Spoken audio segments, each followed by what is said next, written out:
Welcome here to Wake Up Call with Dan Tortora on wakeupcalldt.com, your one-stop sports shop, and on mixlr.com/wakeupcalldt, hanging out here with you where sports truly meets that thing called life. I hope you're having yourselves a fantastic week and making the most of the time that you have out here in this beautiful community of Central and Upstate New York, or wherever you may be.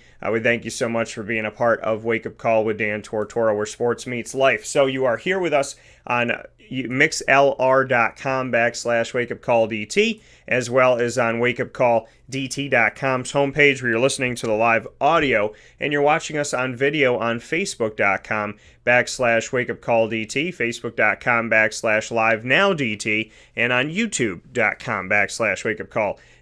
All of that is inside of the Cafe Kubal studios, so however you're hanging out with us, we thank you so much for being here inside of Cafe Kubal studios. Cafe Kubal, located on 3501 James Street, 324 West Water Street, 208 North Townsend Street, 401 South Salina Street, all in Syracuse, New York, and of course inside of Golisano's Children's Hospital in Syracuse, downtown Syracuse as well. And of course you'll find them out in Manlius at 343 Fayette Street in Manlius, New York. And you'll also find them on site, on location, in their first ever drive-through, and that is out on the corner of Route 11 and Taft Road in North Syracuse. You could find them there as well. So definitely go and check out any one of the Cafe Kubal locations and get your favorites today. I'll have some Cafe Kubal this morning in just a little bit here in the studio. Very excited to be able to have some of that this morning. So I like to get myself some Cafe Kubal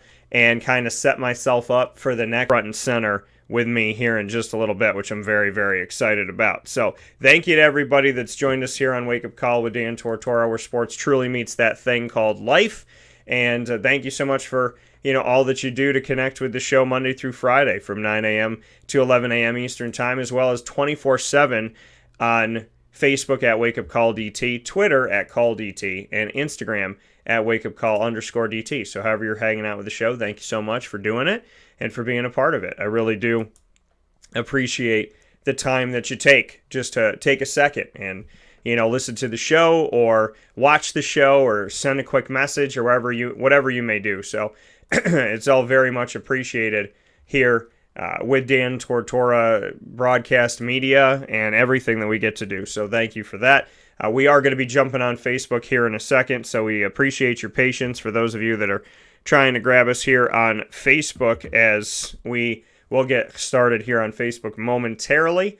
So however you are, like I said, connecting with the show, I thank you so much for doing that. And Facebook, as we will get today, started here on Facebook momentarily.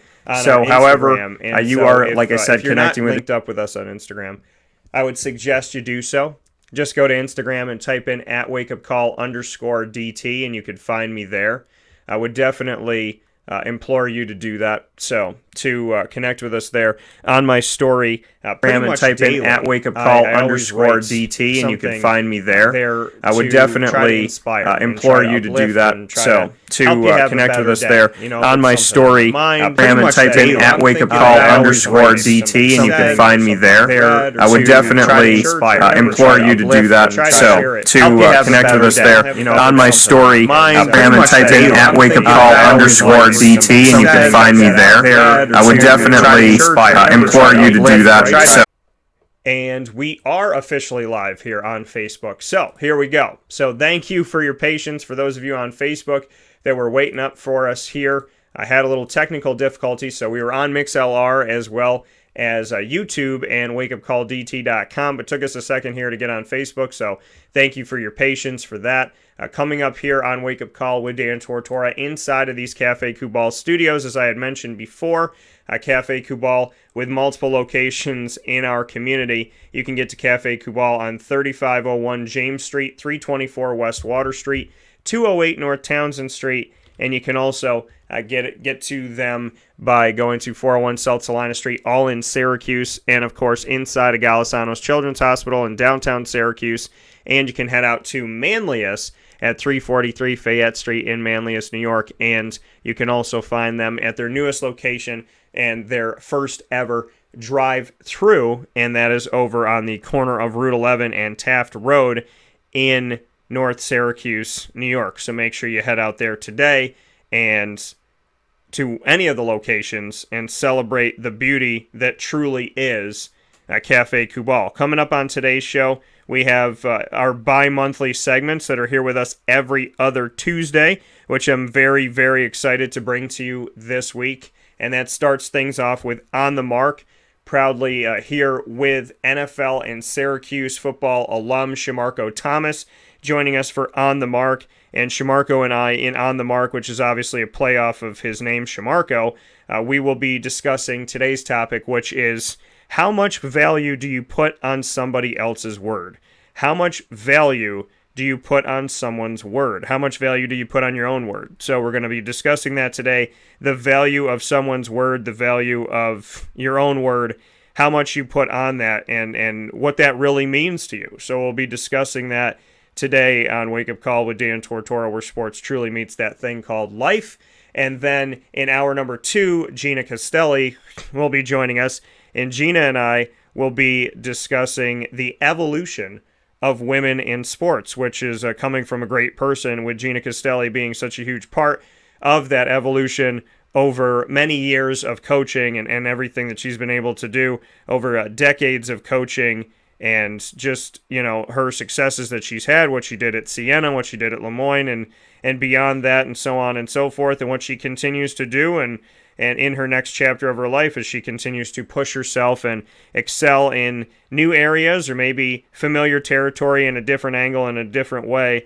I'm always excited to have Gina Castelli on the show, so she'll be joining us in just a little bit here on Wake Up Call at 10:15 a.m. Eastern Time to speak with us on the evolution of women in sports, which I'm very excited to talk about that topic. And then we'll round out the show, as we always do every Tuesday, with the ingredients to success, proudly brought to you by Avicolli's on the corner of Route 57 and Wetzel Road in Liverpool, New York. So all of that's coming up here on today's broadcast, A Wake Up Call with Dan Tortora. We thank you so much for being here, and however you're listening, however you're watching, however you're connecting with us, thank you for joining us for Wake Up Call with Dan Tortora, and a very proud and happy good morning to each and every single one of you. With that being said, we're going to take a step aside for a fast break. We'll be back with Shamarko Thomas momentarily as he joins us for our bi-monthly segment every other Tuesday called On the Mark. Syracuse and NFL alum Shamarko Thomas with On the Mark, that you'll only find here on Wake Up Call with Dan Tortora,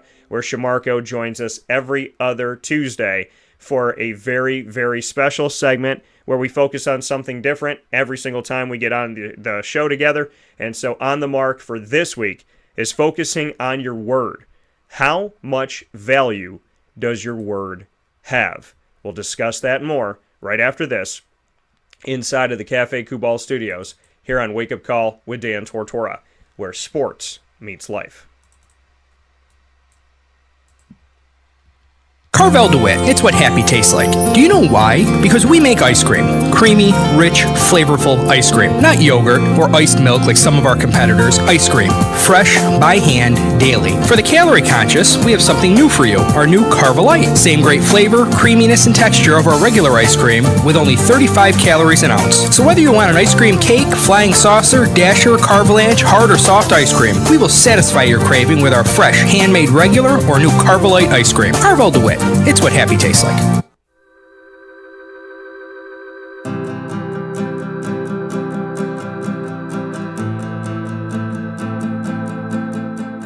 Cafe Kubal offers same-day local delivery of our products, offering no delivery charge for Onondaga County.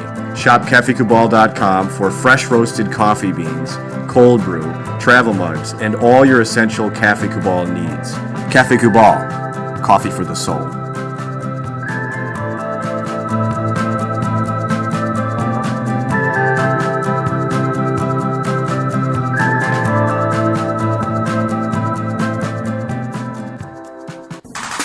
The Wildcat Sports Pub in Camillus, New York is located on 3680 Milton Avenue in the Home Depot Plaza. It is your family-friendly sports bar and restaurant. Folks, some sports bars aren't family-friendly. Some family-friendly restaurants are not sports bars. The Wildcat Sports Pub in Camillus, New York is proud to be both. It is that marriage that you've been looking for years. The Wildcat Sports Pub is your home base for your sports bar and restaurant needs, games for the kids, indoor and outdoor activities, and enough things on the menu to come back every single week and get to try something new. They're open Sundays from noon to 8 p.m., Monday through Wednesday, 11 a.m. to 11 p.m., and Thursday through Saturday from 11 a.m. to midnight. For reservations and party information, call 315-487-2222 for the Wildcat family-friendly sports pub and restaurant.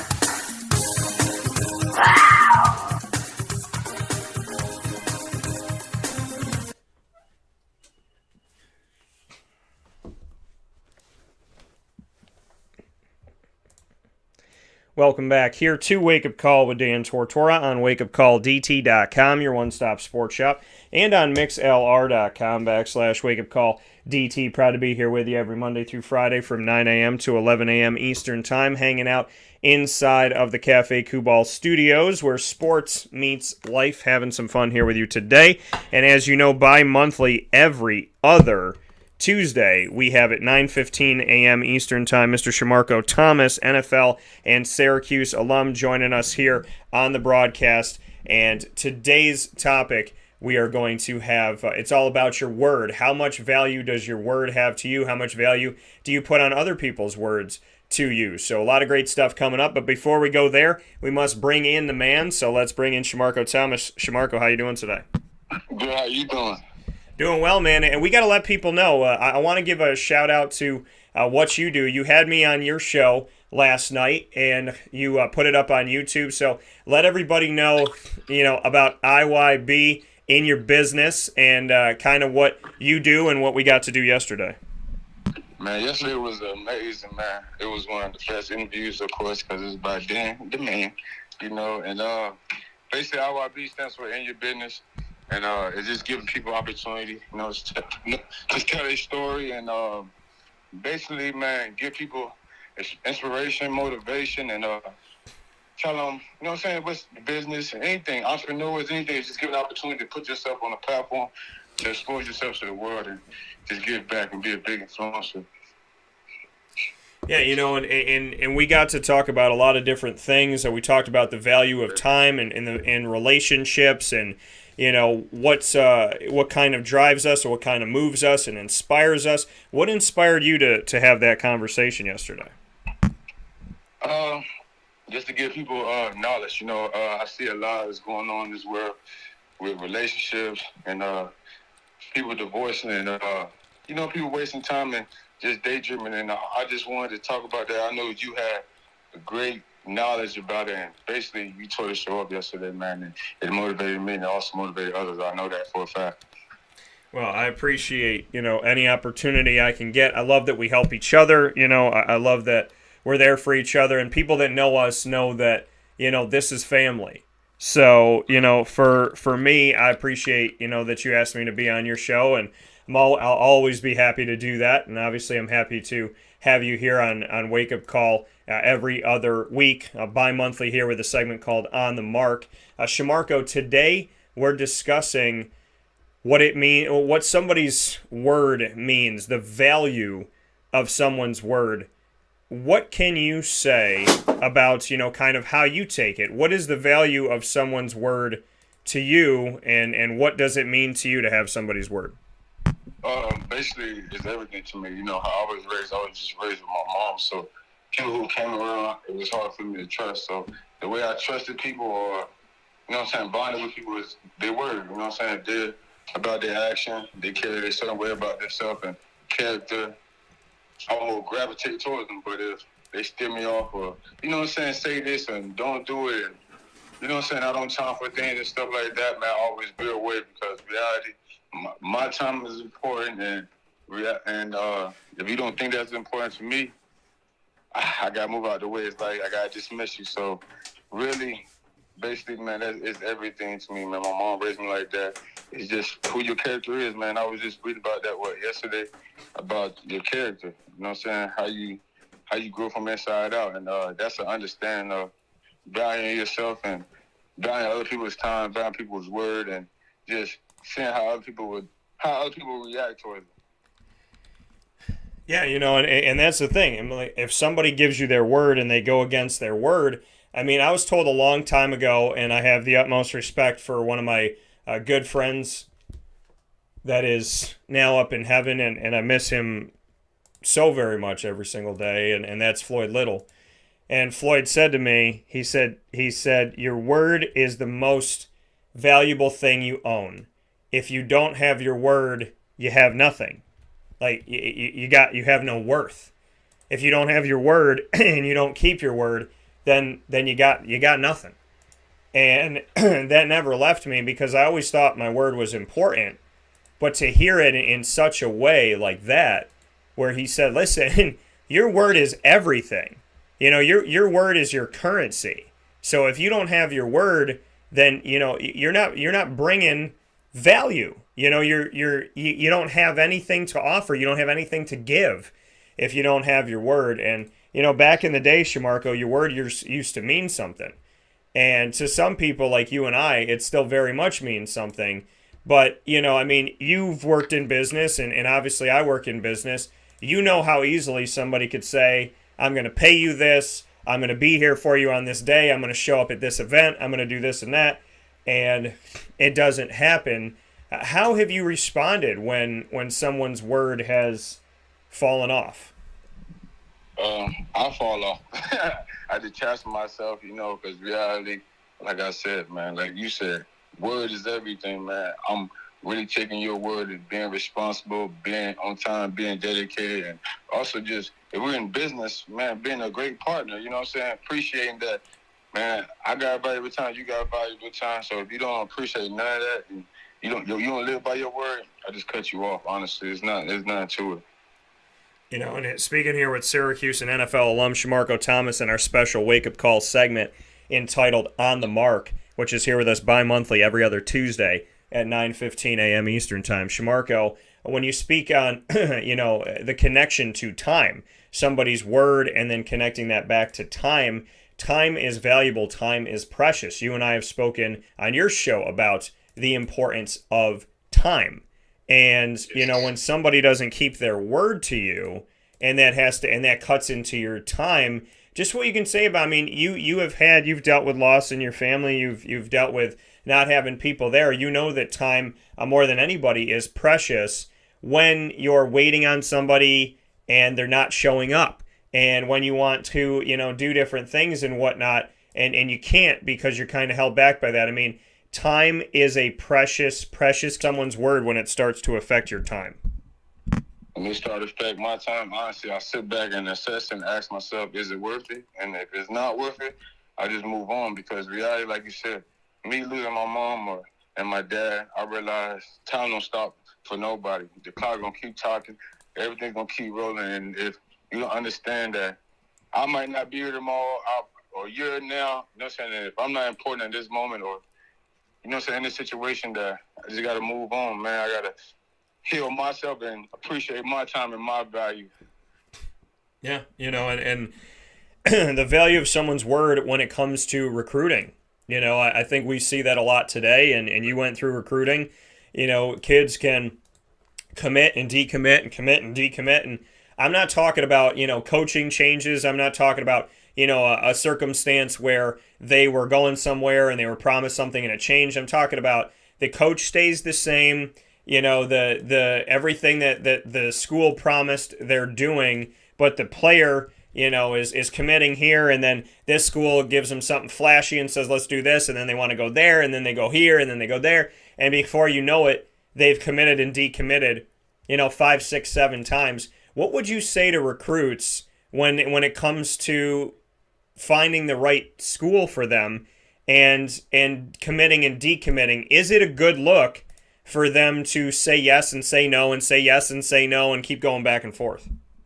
That's definitely not, man. I feel like you got to really go with your heart and your intuition and be patient. I think a lot of kids rush because they see other kids commit to this school, this big school, so I got to go there too because this big name go there. It's bring the coaches around your family, you know what I'm saying? Let them get a feel about them.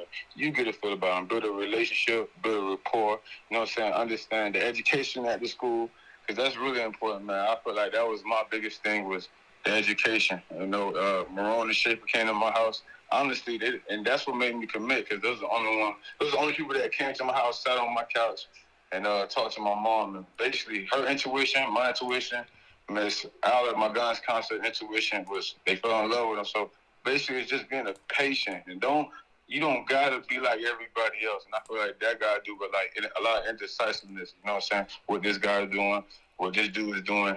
Am I gonna grade it with him? You know what I'm saying? It's no. What do you feel in your heart, your intuition, and what's your family? And ultimately, it's basically your decision. I keep saying family because I'm a family-oriented person. And We're officially live here on Facebook. So here we go. So thank you for your patience. For those of you on Facebook that were waiting up for us here, I had a little technical difficulty. Organization, but most important, the education was great at Syracuse. So that's the biggest thing. Be patient, man, and follow your gut, follow your heart, and follow your intuition. Yeah, and that's, I mean, it's incredibly important because, once you give your word, see, this is my thing. Like when I called you up and I said, hey, Shamarko, I want to do this segment. I want to call it on the mark. I'd love to have you on bi-monthly. Let me know what you want to do and if you're into it. Once you tell me yes, I believe you. Once you tell me yes, I mean, depending on obviously, your relationship with that person and whatnot, but it's like I believe you, I trust that, and I say, okay, so he said we're going to do it, so we're going to do it. So I call him up, he's going to answer, he's going to be there, and I take that. So, I rely on having people's words actually have value and mean something. And if they don't, then, we're in a different place. And so, I think that it's incredibly important for someone's word to really matter. And to me, it definitely has to matter because I'm utilizing it to do whatever I can do to, like carry things on. Like when we're having the show and when we're doing this, that, and the other. So, I think that someone's word has to matter. It has to mean something, because if it doesn't, then what am I doing? And how am I, how am I able to carry on, certain things that I do with my business and whatnot? And so you want to be able to trust people. And listen, it's hard to trust in today's world.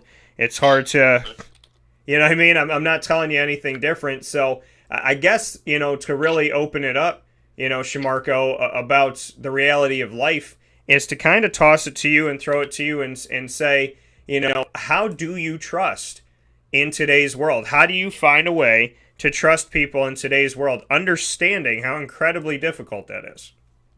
Knowing yourself, what you're in today's world. How do you find a way to trust people in today's world, understanding how incredibly difficult that is? That's not committed to knowing yourself. What you're in today's world. How do you find a way to trust people in today's world, understanding how incredibly difficult that is? That's not committed to knowing yourself. What you're in today's world. How do you find a way to trust people in today's world, understanding how incredibly difficult that is? That's not committed to knowing yourself.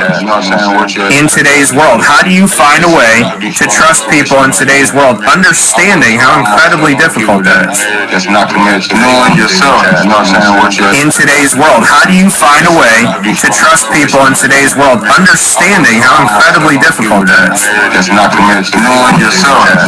What you're in today's world. How do you find a way to trust people in today's world, understanding how incredibly difficult that is? That's not committed to knowing yourself. What you're in today's world. How do you find a way to trust people in today's world, understanding how incredibly difficult that is? That's not committed to knowing yourself. What you're in today's world. How do you for me, you know what I'm saying? And if you don't got them high expectations for yourself, man, I don't need to be around you, because I know your word ain't real. I know you just making fake promises and just doing your thing just to stay around. And that's just me. I know myself. I know how I want to work. And if you don't got the same mindset or the same mission as me, I know your word ain't going to be as good as it could be. You know what I'm saying? So my process is just sitting back, observing, seeing how you move, seeing how you react to things, and is your word true? Because it's basically off your character. You're going to show your character, you know what I'm saying, basically a patience game, just to see the real person come out. Yeah, and that's what you say. You brought it up perfectly. It's a patience game. to see exactly who somebody is, because eventually someone will show you who they are. And there's advice that I don't like to take myself, but if I did take it, I would have saved myself a lot of heartache and a lot of headaches. And that is the advice of, when someone tells you who they are, believe them. When somebody tells you who they are, believe them. I have genuinely, honestly dated women that told me, I'm crazy, I'm out of my mind, I'm going to, like, I do this, I do that. If somebody tells you who they are, believe that. Because that is, because it's true. If somebody says to you, hey, this is what I do, this is, I had somebody tell me that the day that they met me. They said, I don't believe in God, I have these habits. If you don't like these habits and you don't like that I don't believe in God, then don't be with me, because it's not going to work out. And, being around that person and seeing that person, they had those exact habits. They had those exact issues. They hated God. I love God. And so, it's like everything they said that they were, it doesn't mean that it's right or wrong, but, they look at you and say, I told you. I told you that this is who I am. So I think, some of the best advice that we can give to anybody is, speaking about your word, when somebody tells you who they are, believe that. Now granted, people do lie, cheat, and steal. I'm not saying that they don't, but I'm saying in the motif, in the theme of, if somebody says to you, I don't like going to the movies, and you're dating them and you're trying to get them to go to the movies and you're driving yourself nuts for months because they won't go with you, they told you they don't go. So, it's like, I had a friend one time, and he looked at me and he goes, I'm selfish. You need to get to know that.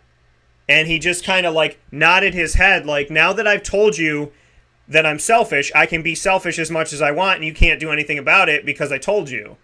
And I just remember going like, that's like saying, hey, I committed a murder, but I told you I did it, so now I don't have to feel guilty. I mean, basically, what he was telling me is, I'm telling you that I'm selfish, so if I'm selfish in our friendship from here on out, you can't be mad at me because I said it, and so now you know it. And I think that that's insane, but, at the same time, it was up to me at that point to decide, do I still want to be friends with this person, with them telling me this? Now, I don't think it makes it right for them to be selfish, but when somebody says who they are, and they tell you, I'm selfish, or I'm this, or I'm that, if they tell you their vices, trust that. And if they're comfortable enough to tell you their vices and their bad habits, that should scare you a little bit too. So, what do you think about that? That's real. See, they tell you their bad habits, and that's not a part of your character or anything, man. Believe it. You know what I'm saying? I had a lot of friends that told me they're selfish, and I distance myself because I'm not a selfish person. You know what I'm saying? I'm a team. You know what I'm saying? Build you, you build me type of person. And they keeping it 100 with you. That's the best. I feel like that's the best thing the person can do is keep it honest. You know what I'm saying? Keep it honest and tell them who they really are. And it's your choice to make decisions if you want to be around that person or do business with that person or realize their strengths and just know they're going to be selfish at a point, in the situation. So I feel like they give you an ultimatum or a decision to be around them or not, and I feel that's the best way. Well, and speaking here with Shamarko Thomas, Syracuse and NFL alum here on our segment On the Mark that you'll find on Wake Up Call with Dan Tortora bi-monthly every other Tuesday. Shamarko, to go off of the other side of this thing, where, like we said, if somebody gives you their word and tells you kind of their vices, believe them, especially if they're comfortable enough to just come out and say, like, hey, I'm going to do this, and I don't care what anybody thinks. On the other side of that, like you said, pay attention, take a step back, and no matter what anybody says or does, they'll eventually show you who they are.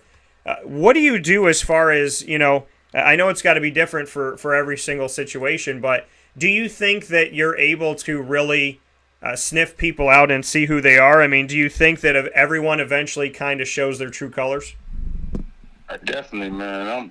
I'm definitely intuitive. You know what I'm saying? I'm a analyzer, less of a talker, and just watching people. So definitely people are going to show their traits. Like they say, that whatever's in the dark comes to light is the same thing with people's character and how they act and react to things. They're going to show you. It might be a little things You just got to notice it and choose to let it be a red flag. What's up, everybody? Dan Tortora, Wake Up Call here.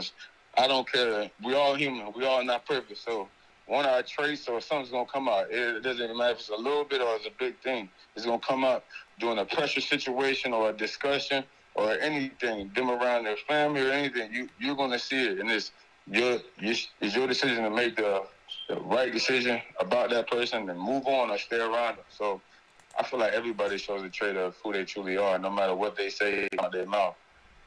Yeah, and that's the thing. Eventually it all comes out. It's funny because when you see it, when you actually see it, you have to take it for what it's worth. My dad said something to me one time. He said, "How long have you known this person?" And I said, "I don't know, like 11 months." He said, when were they, he said, what were the months where they were nice to you and kind of like, were good to you? I said, 3 months. And he said, and how many months have they stressed you out? I said, 8 months. He said, okay. He was like, so the majority of the time they're stressing you out, and a small amount of the time they were actually making you happy. And he said, let me ask you this. When were those 3 months? I said, in the beginning. And he said, those 8 months were now. So he's like, so this person showed you who they were, and all they've done since they've showed you who they are is consistently hurt you and let you down. So who do you think the real person is? And Shamarko, you and I talk about time. We don't have time. I don't have the time to come and lie to you and mess with you and tell you I'm this and tell you I'm that and treat you good and treat you bad and do that. I don't have the time to do. Does it surprise you and kind of startle you in today's world when we talk about someone's word and their value to you, why somebody would even pretend to be something that they're not for a minute, a second, a day, an hour? Why even do it if it's, you know what I mean? Because like to me and to you, our time is precious, so I can't even fathom, wasting a second trying to be somebody else. Yeah, they just truly don't know themselves. Like, through all my experience in life, man, people lie because they want people to see them as a different light or a different person or put on this persona. In reality, they don't even know themselves. So everybody can't be like us, genuine and really about their word and really dedicated to the person we say we are to. You know what I'm saying? So I feel like people hide, always hide in the cave. You know what I'm saying? And they always put a mask on to be this person because they maybe want something from you. You know what I'm saying? That was their whole point of coming around you and trying to put on that persona, or they just want to be like you and they really don't know themselves. So really, I can't understand it. People don't want to be their true self, but reality is going to come out. It's going to come out. You know what I'm saying? Like the pipe is going to burst, and reality, you're going to see the real person come out of that cave, and they're going to be lost at the end of the day because you was a person of your word and you was a different person. You was genuine, and they didn't even know that they was lying to themselves. You know what I'm saying? Like, that's the biggest thing. I feel like people would like to lie to themselves and perceive that they're this type of person, and that's where you get lost in your own life. You know what I'm saying? Because you're trying to play so many characters to impress everybody else, but you're not even knowing that you're messing with your own life. You know what I'm saying? You're failing yourself. Yeah, and that's the thing. You play so many characters, you got to keep those characters on. You know what I mean? You got to know, okay, when I'm with Shamarko, I'm Bill. When I'm with Dan, I'm Steve. When I'm with Roger, I'm Dave. Like, you have to keep this kind of schizophrenic world together. And I don't know how people do that. Listen, I do impressions. I do almost 50 different impressions, but I don't want to do them all day long. And it's hard to keep that, and I think about people, and you and I talked about stuff, how somebody can lie once, let alone lie consistently, and lie is a lifestyle. Let's talk about that. People that lie for a lifestyle. When we talk about words, do you know and have you been around people who legitimately could, essentially put on their resume that they lie for a lifestyle? Oh, definitely. A lot of people, man. Me playing football and getting to the NFL and stuff, you've been around people that lies and put on this persona just to be around you, you know what I'm saying, get the stuff get the lifestyle you have, you know what I'm saying?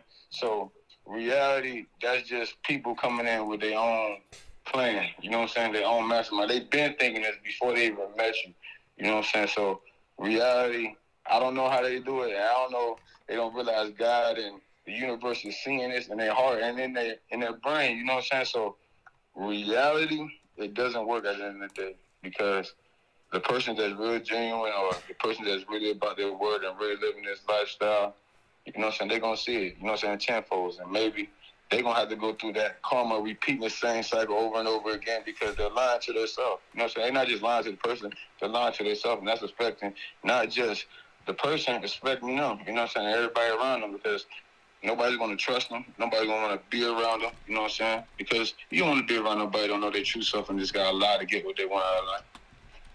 No, and that's the thing. Like you said, you've been around a bunch of people. Listen, when money gets involved, there's a lot of lies and and deceit and whatnot. You being in the NFL, how did you handle having that around you? Because the amount of money that you're making when you being in the NFL, you start putting money in the hundreds of thousands and the millions of dollars. How did you figure out who was lying and who was telling the truth? Did you see the wolves? Did you see the sharks? Was it hard to see them? How did you navigate the waters and the fields of life being an NFL player when you know that people know you got money, they know you got clout, they know you got prestige, so they're coming directly toward you? How did you sift through the real from the fake? Honestly, move at my own pace. Like I said, be patient. And me, I was brought up around family, a family environment. And truly, I'm not around for people to lie to me. I'm not around for people to deceive me or anything. And if I have people around me, it's just the energy. You know what I'm saying? I'm a real energy person. You know what I'm saying? You look a person in their eyes and see their true intentions. You know what I'm saying? Their habits. If they're looking down, all this stuff, stuff is not genuine. Like, I got a rapport from my mom that what she taught me, you know what I'm saying? Look a person in their eyes, really analyze them, not just what they're talking about, just their body movement, all that stuff. And I really don't give people chances, you know what I'm saying? I give certain people chances, if it feels genuine, it feels right. But if it don't feel right, I cut ties. And usually I'm on a mission by myself or with my family.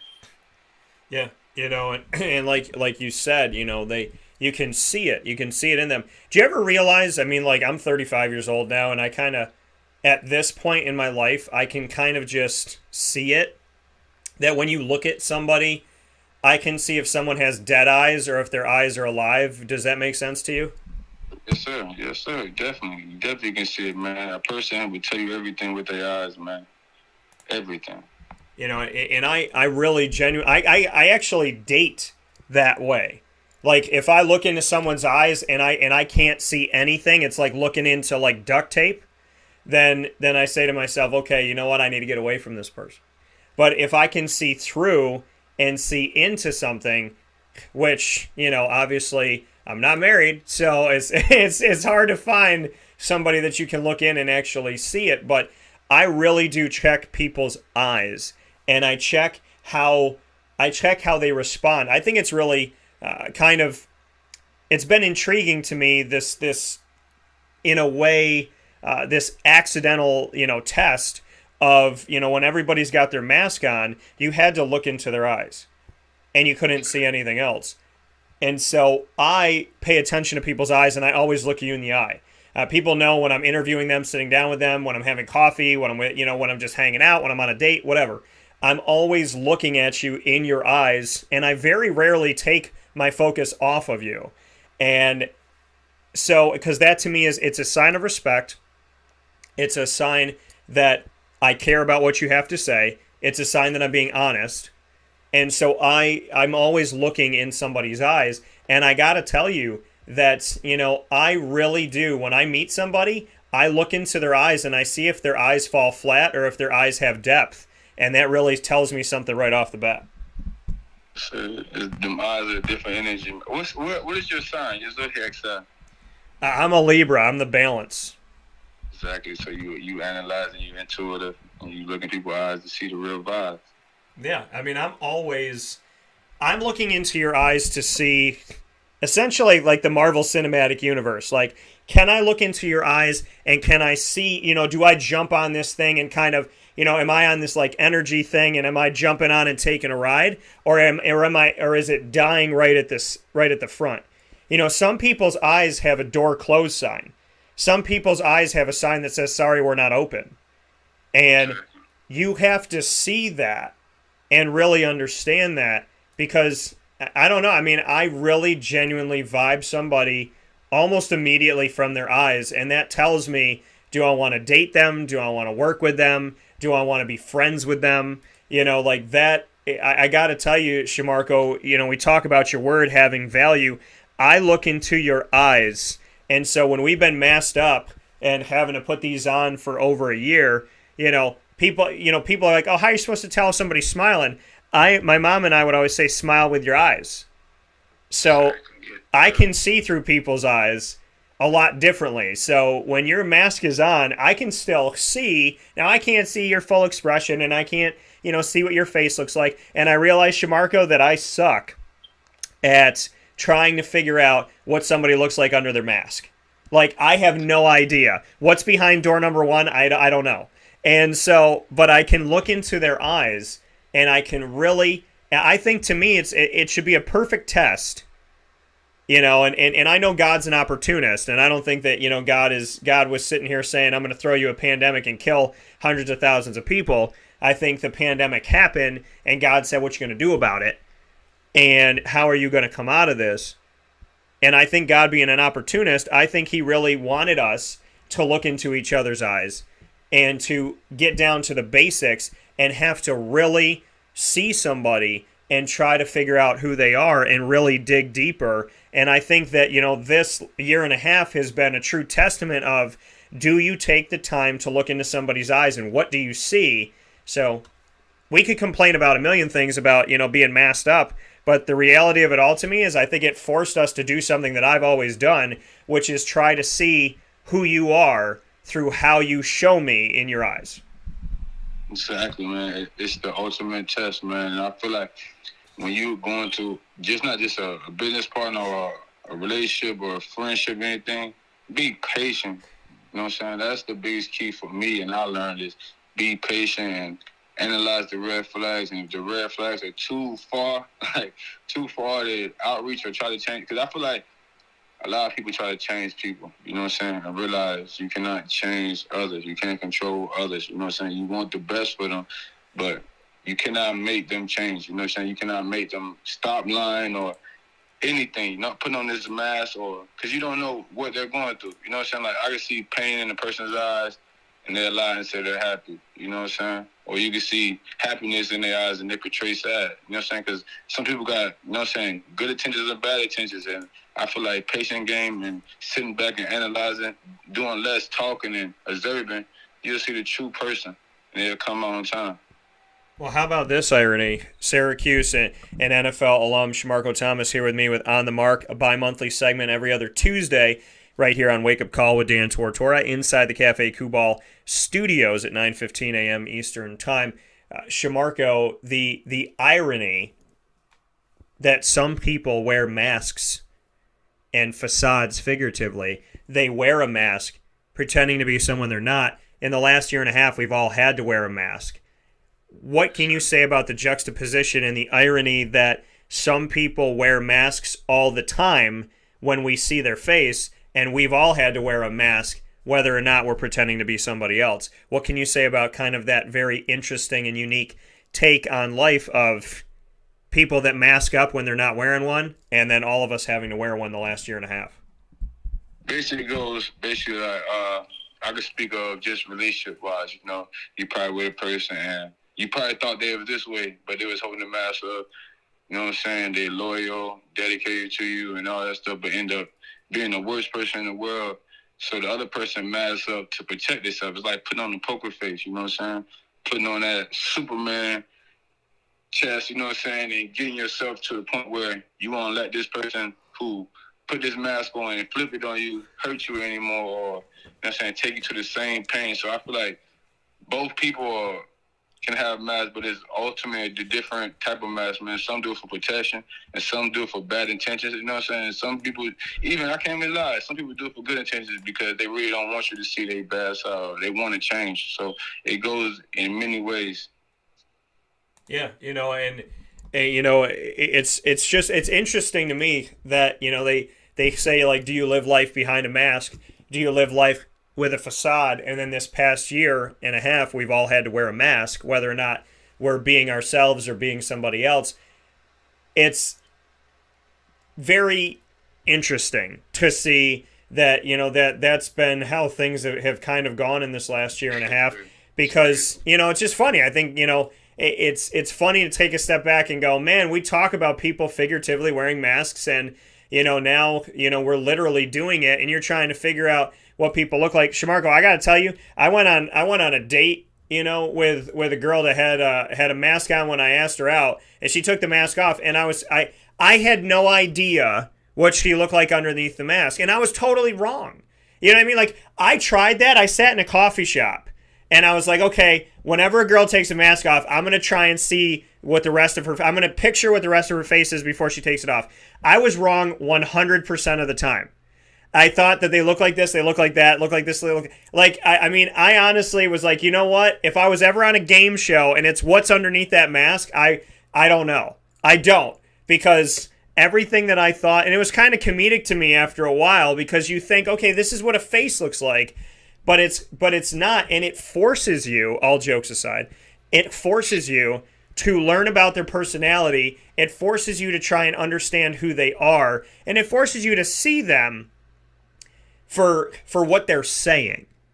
And that's true love, though. That's true intentions. And I feel like you said it perfect, man. When a person have a mask on, you don't know what they look like, and that's the case of life, man. You can pick a beautiful woman and you think she's the right one, but in reality, she probably the wrong one. You know what I'm saying? You pick an average woman and she's, you know, more about personality is connected to you. You know what I'm saying? And everything you want out of a woman or anything, and you pick the prettier woman, you know what I'm saying? Because she had this mask on and she's a beautiful woman. And then you go through the hells or the trials and tribulations with this woman, knowing that woman wasn't for you. You just liked her presence. You didn't like her personality. You didn't like none of that. You know what I'm saying? So I feel like the mask is the best thing that happened to anybody, because you got to definitely get to know a person, you know what I'm saying, before they take the mask off. And truly, when they take the mask off, no matter what they look like, you know they had the right intentions and they're a great person. And, you know what I'm saying, it definitely is more personal than just looking at a face, a body, doing all that type of stuff. yeah, man, and that leads me into the reality that dating is a scary world in today's world. I actually put on my Instagram story at wakeupcall_DT a couple days ago. I had Will Ferrell from Elf when he was turning the Jack in the Box, and then it would pop out and laugh at him. And I said, dating in 2021 is this. So, and it is. I mean, like, you're just like, you're turning the box. You're just hoping to God that there ain't no clown in there, and bam, there's a clown. And, like, you know, there's you know, a clown almost every time.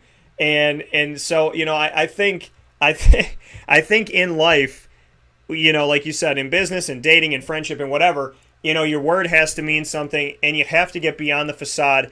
What would be your recipe for success to tell somebody who is like, well, you know, Shamarko, Dan, how do I read it? How do I find it? How do I see it? What would you say to somebody that maybe struggles with seeing somebody's true colors? It's going back to patience, and don't rush into things because you are attracted. It's a difference between lust and love. You know what I'm saying? You gotta really sit back and analyze a person, be around their family, be around them, spend time with them, and see what their true intentions is, man. And you will feel it. You'll feel it in your heart. And I feel like people nowadays use their head more than their heart. You know what I'm saying? It's a logical thinking, like, oh, yeah, she might have this, but, man, she's beautiful. Or she might be smart, but, you know what I'm saying? There's so much stuff that I think people use more of their head than just their heart and their gut feeling, because your gut feeling and your heart don't lie to you. So yeah.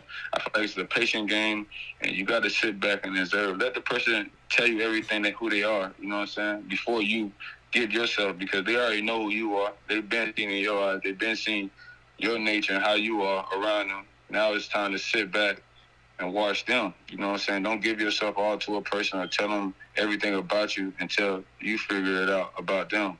And then I feel like that will take you to your heart, your gut feeling, where you'll make decisions if you want to be around this person or not. Yeah, you know, I think it shows you. You know, I mean, you really get to see who a person is. And once you see who that person is, then you have to make a decision. In Liverpool, You have New to York. make a decision My special of guest is what Tyler. you're going to do once you realize who somebody is. But, you brought up a great point. Give it time. Like, I used to be, I'm not going to lie about this, I used to be the person that, like, would say I love you so quick, right? I would say I love you, and I'd say I care about you, and whatever. And now, when I'm dating somebody, and they tell me, like, really, really soon into it, they're like, hey, I love you. I'm like, whoa, whoa, whoa, whoa. I was like, wait a minute. Wait a minute. I don't know exactly who you are. And it's funny because the last time I said those words, something inside of me pulled me. It pulled me back. I thought I wanted to say it, and I thought I was going to say it, and she said it first. And I was sitting in the car, and something inside of me pulled back in my throat and was like, not yet, like, don't say it. And I couldn't say it right back. And I had to kind of like sift through it and think about it because I didn't want to say it. And now I look back on it and I'm like, I didn't know who I was saying it to.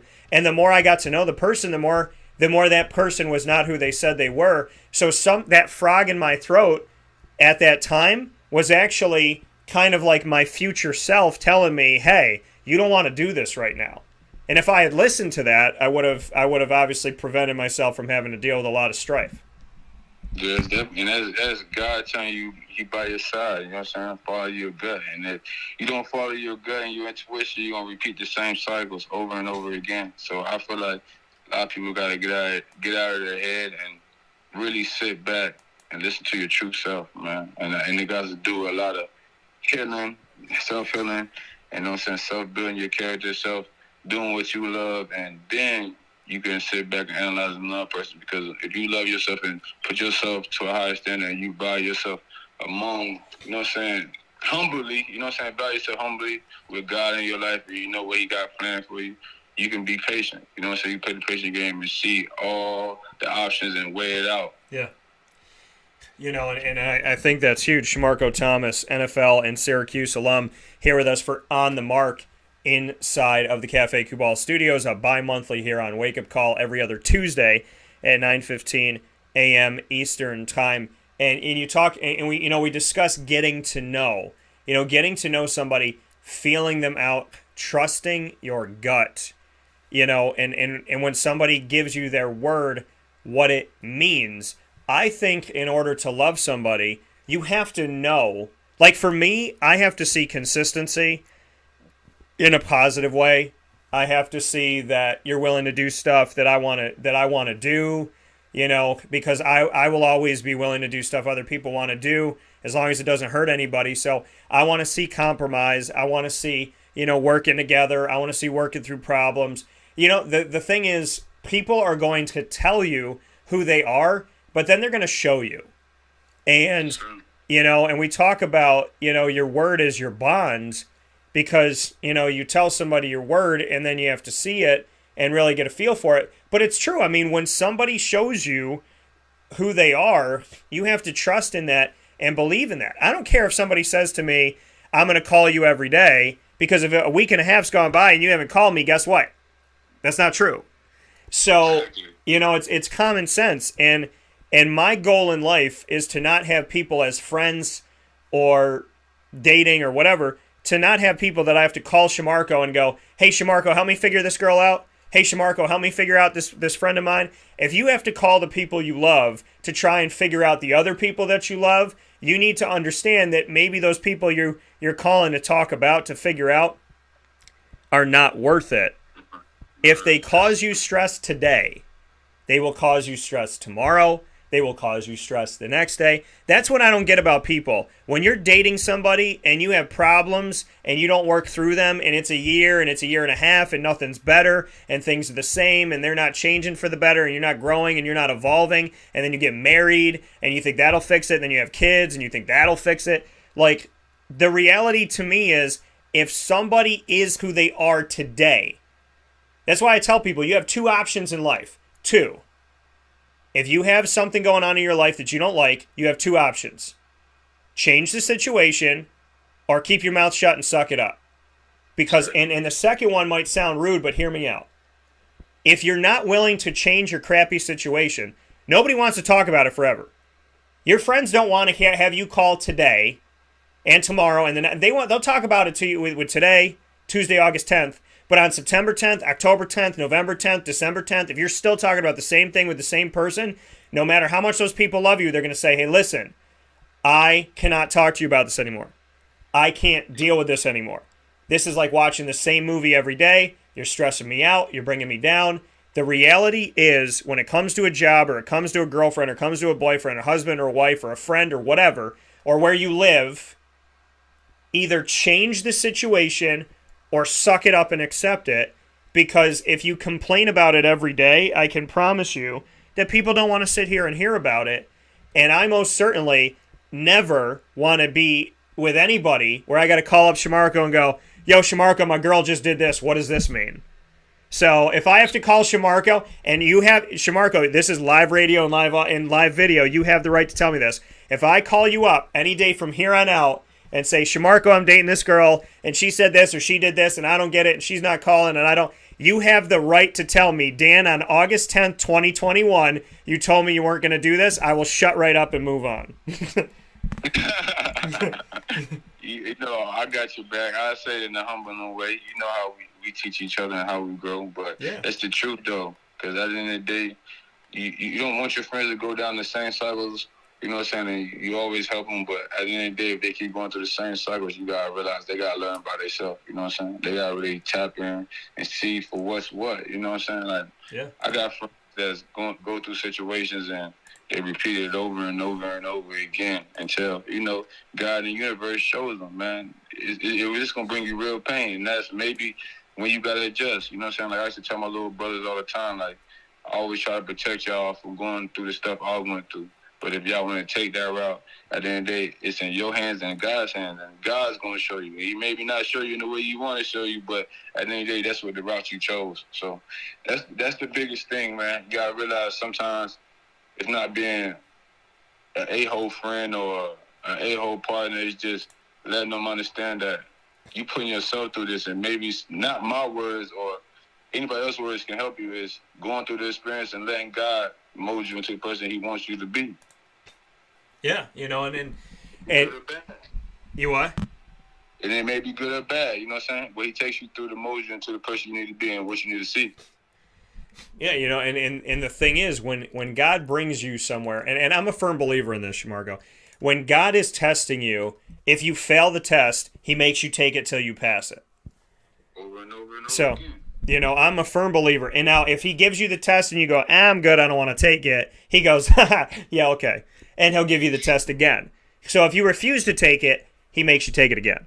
If you take it and you fail, He makes you take it again. The only way to stop God from, well, you can't stop, I mean, the only way for God to stop giving you the same test is for you to pass it consistently. It's the only way to get you, that's the only way to get God to stop giving it to you, in my opinion, is to pass it and to pass it consistently. And I can tell you that I feel like in my gut, I passed a test recently, but then God gave me it again. And I was like, I finally passed it, but I know what He's doing. And I was like, all right, I'm not going to do this. He was like, all right, Dan, you showed me you won't go down this avenue. But what about when you're weak? What about when you're tired? What about when you're thinking? What about when this? What about when you're lonely? Are you going to go down this road again? And I was like, no. And he was like, okay. And then a couple days later, he was like, but what about if you could go down? And I was like, no. And that's the thing is, he's like, okay, I need to know that when you're exhausted and you're tired and you're weak and it's the middle of the night, are you going to pick up that phone? No. Okay. So let's move on. Okay, well, when this happens in business, are you going to do this? No. Okay, so let's move on. But a couple months later, he might give it back to me and say, I'm just checking. I'm just seeing. Like, I'm trying to feel you out. You good? So, I mean, but that's the thing is, once you pass that test, it's the greatest feeling in the world. But God is going to give you that test again, and He's going to make sure that you're taking it and you're passing it consistently, because he wants you to take care of yourself and he wants you to be the best version of yourself. So he will make you take the test as long as he wants you to take the test. And once you pass it, it is a great feeling. But don't be surprised if a couple months later, a couple years later, a couple hours later, a couple days later, God turns around the corner and he goes, yo, Shamarko, you good? You know, because he will make sure. And I'm sure. And the thing that I love is once I felt like I passed the test, when he gave it to me again, I was like, all right, God, let's do this. You know, because I knew that he was coming back to me saying, I think you're there, but are you there? And I got to show him again. So don't get mad if you feel like God is testing you and putting you through something. If God is putting you through it, it's because he wants you to evolve. He wants you to grow. He wants you to rise. So let that happen, and when you pass it finally and it feels good, then you need to be prepared to do it again.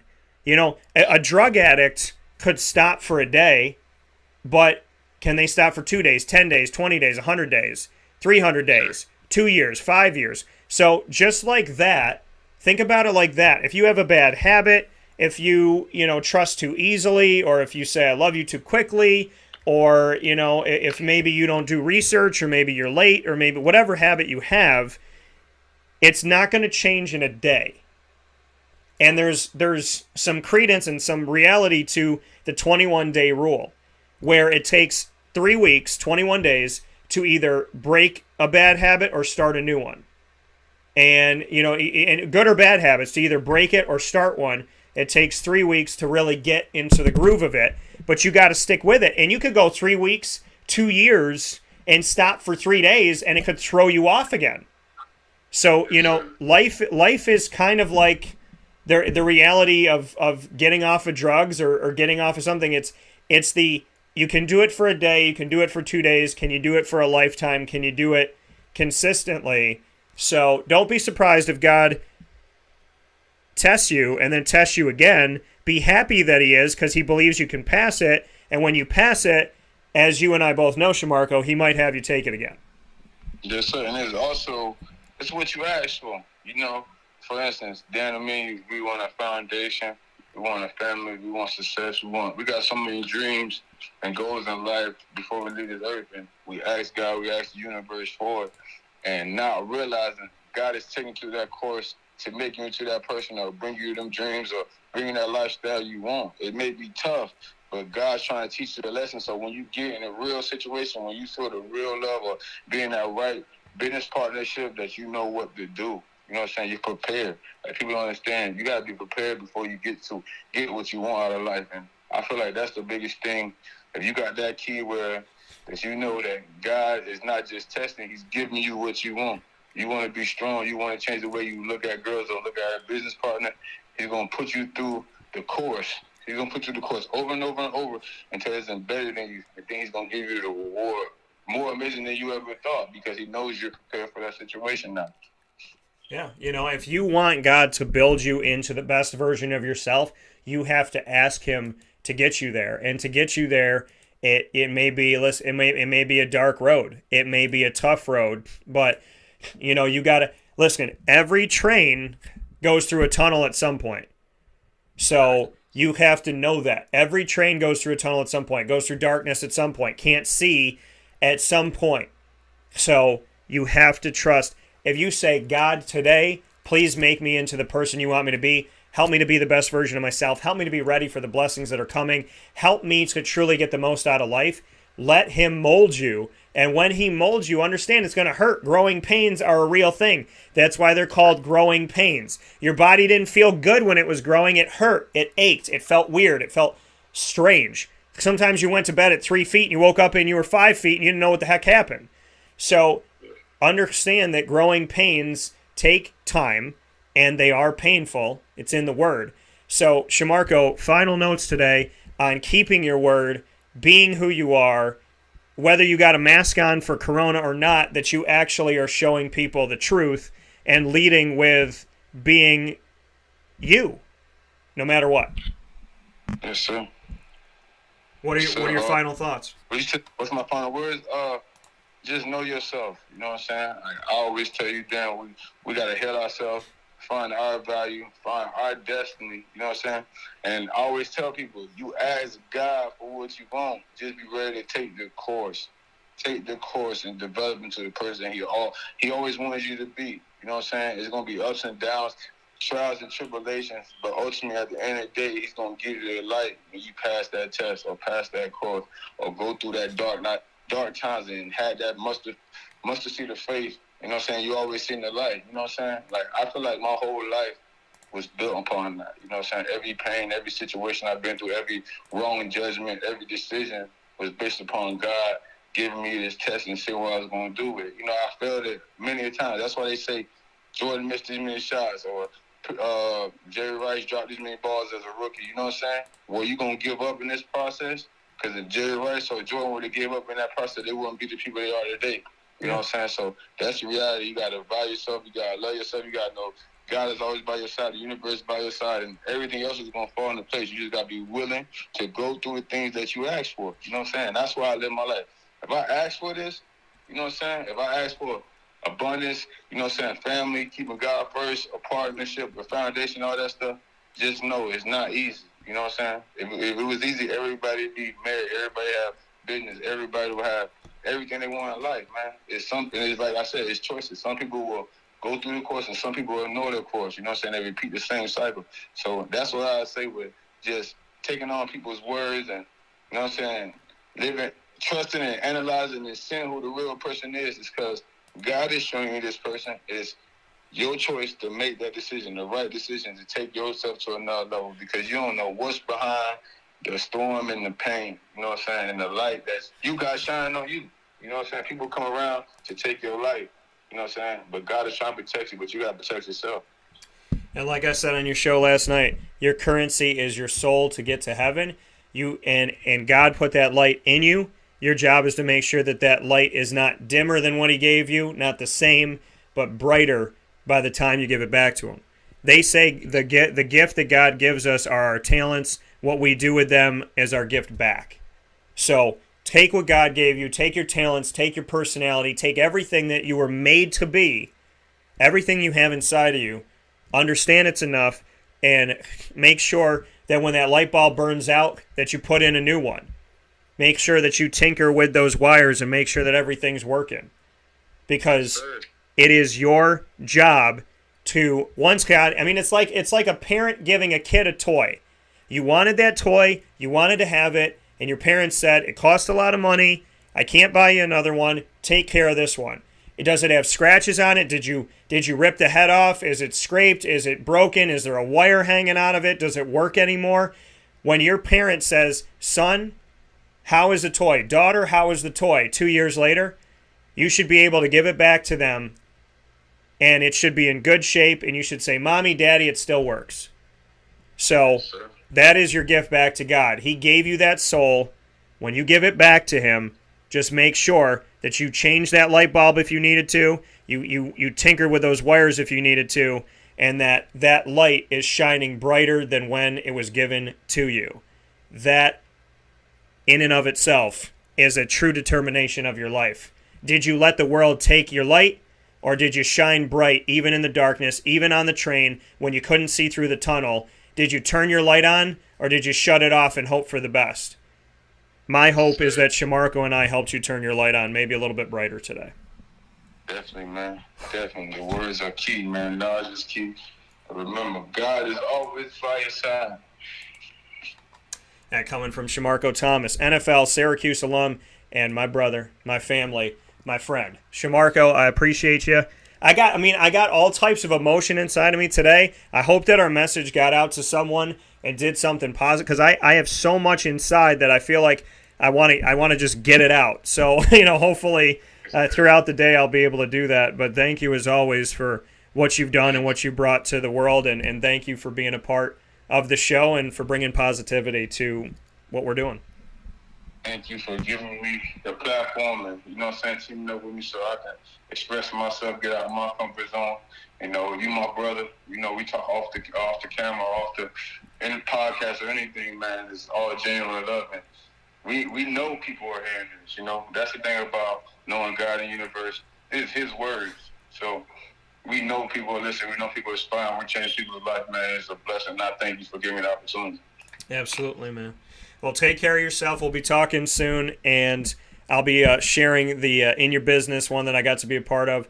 Thank you again for that, and God bless as always, man. God bless. Blessings. All right, take care. That coming from Shamarko Thomas here on Wake Up Call with Dan Tortora, where sports truly meets that thing called life. We'll be back inside the Cafe Kubal studios with Gina Castelli for Sports Ends in a Vowel right after this.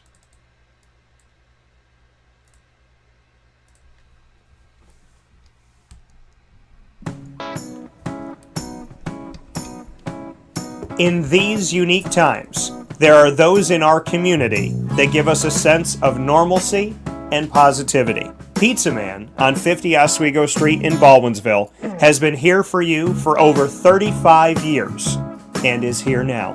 Call 315-638-1234 or order online at pizzamanbville.com to bring those familiar tastes into your home. And remember to come see our monthly on-site broadcasts centered around the community and our Baldwinsville beats. Pizza Man in Baldwinsville. Any way you slice it, they are always here for you.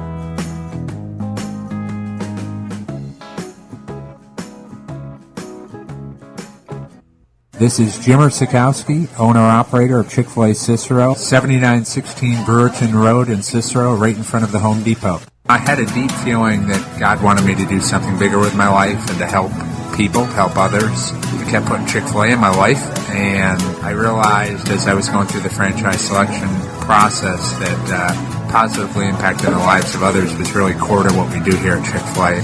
First of all, it starts with the food. The food is brought in fresh daily. We bring in local produce. We prepare to order in the kitchen. We hand butter chicken. We hand spin our milkshakes. It's great food. It doesn't taste like fast food. I think the second thing is the way people feel when they come in a Chick-fil-A restaurant. It's different. We try to treat people with intentional kindness here, which is very different and deeper than good customer service. And so I think it feels remarkable for most people to come in a Chick-fil-A restaurant.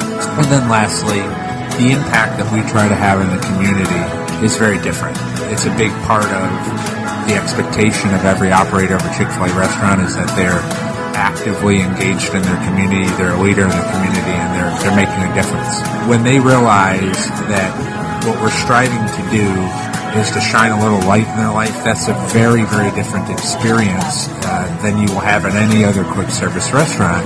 And it's that remarkable experience that I think people will emotionally connect with.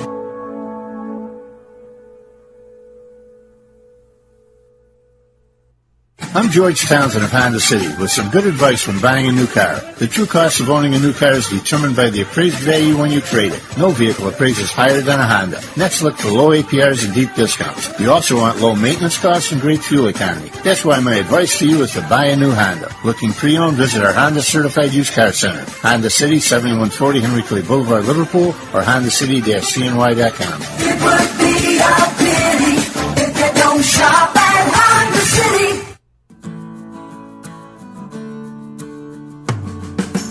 Our corporate purpose at Chick-fil-A is to glorify God by being faithful stewards of all that's entrusted to us and to positively influence all those who come in contact with Chick-fil-A. And what became increasingly clear from our success in Cicero is that people love Chick-fil-A.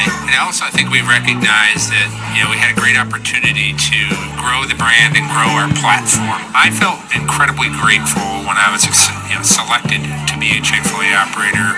I think what it's meant for me, what I've come to realize on a very deep level is that this is a calling for me. It's not a career. It's not a job. The Lord called me to be a Chick-fil-A operator and to use these restaurants to glorify Him and to positively influence other people. I'm blessed. I'm very blessed. Head to Chick-fil-A Clay on 3974 State Route 31 in Liverpool, New York.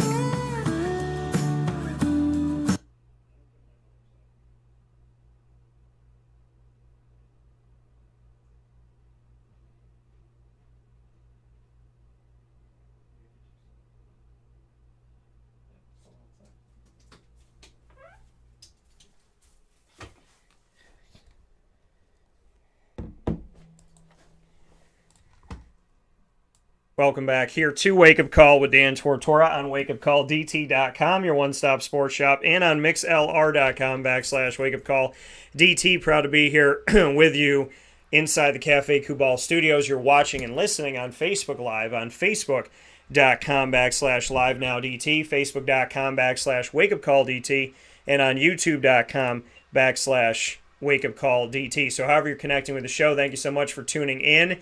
Gina and I were off the air laughing, having a good old time. And so it's Sports Ends in a Vowel is the segment that we have here for you. Essentially, when somebody says, what does that mean?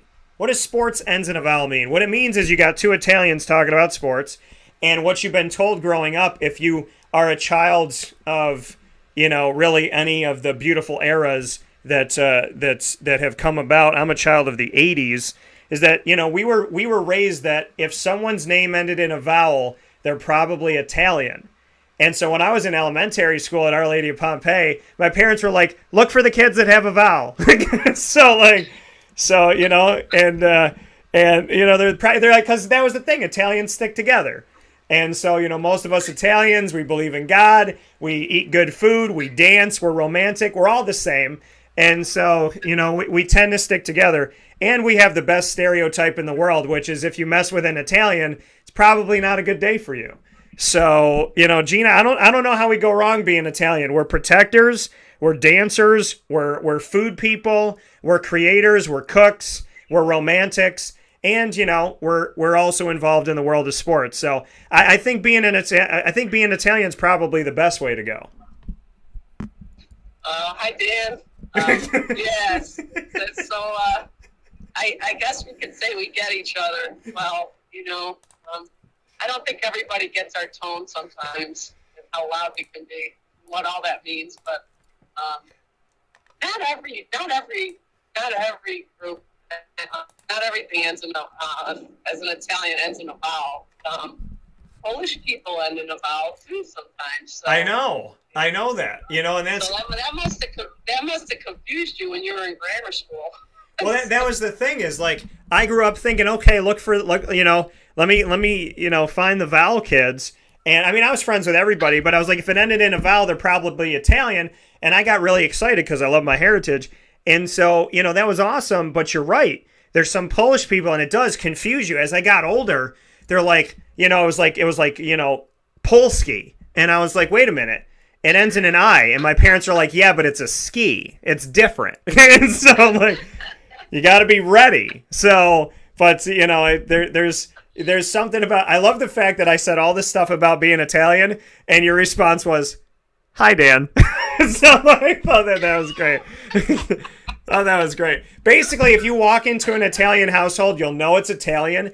If you hear this ominous noise, but you can't make out you can't make out a voice, you can just see there's two things about being Italian. When you first come into the room and you're like getting settled, everything sounds like a giant booming voice, and it's just like one loud like auto message. But then when you're sitting down, somehow you can have 62 conversations and hear what everybody's saying. So it's like ear training. When you're Italian, to everybody else it sounds like this loud noise, but to you it's like, oh, Cheryl's telling us about her trip to Vegas, and Bob's talking to us about what he just cooked last week, and Mom's making the Sunday sauce, and my sister just got engaged. So, and then you look at someone like, how did you not hear all that? So that's funny. That's so true. It's very true. So true. There's something about what I want to know, Gina, because I think we talked about this before, is when am I coming to Albany, and when is Mom going to cook some food? Well, Mom's in Buffalo, so you're closer to you're about the same actually. So okay, all right. And you can come to Albany too. I have her sauce, but you really want to go to Buffalo because that's where it all happens over there. So all right, got to go to Buffalo for Mom. Yeah, my mom's an amazing cook, and we try to get recipes, especially during COVID. That was one of my things I tried to do was go visit her, and create this bubble as we were told to do. And so we created this bubble with my mom, and my mission was to learn how to make different things that, we loved. She makes homemade pizza, her own dough, and it's just to die for. Her pasta is amazing, and she makes her own lasagna noodles. And my mom's food is just, it's not a heavy Italian dish. It's very light and just so flavorful. And so I can't guarantee you that I can do the same, but you know, every time I'm trying to, you know, do one of my mom's recipes, I'm calling her like 50 times, you know, and how do you do this? And we have this line my mother says, you know, she doesn't have any like measurements. You look, you see, and you do. You know, you look at it, you see you need more salt, and you put more salt, you know, but how much of it, you never know, you know? So that's the problem, you know, we don't really know if we're really doing the same recipe that she does. Well, you know, and that's the thing, like, I don't measure.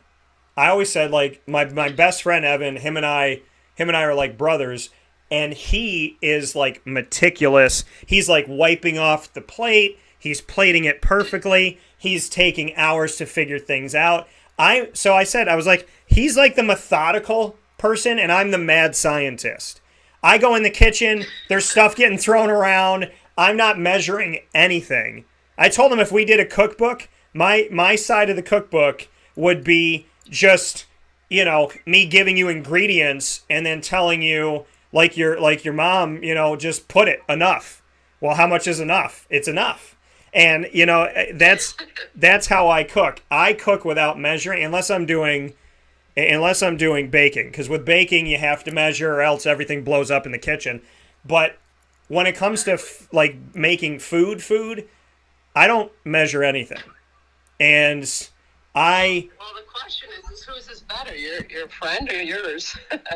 Well, that's the thing is, like, his is good.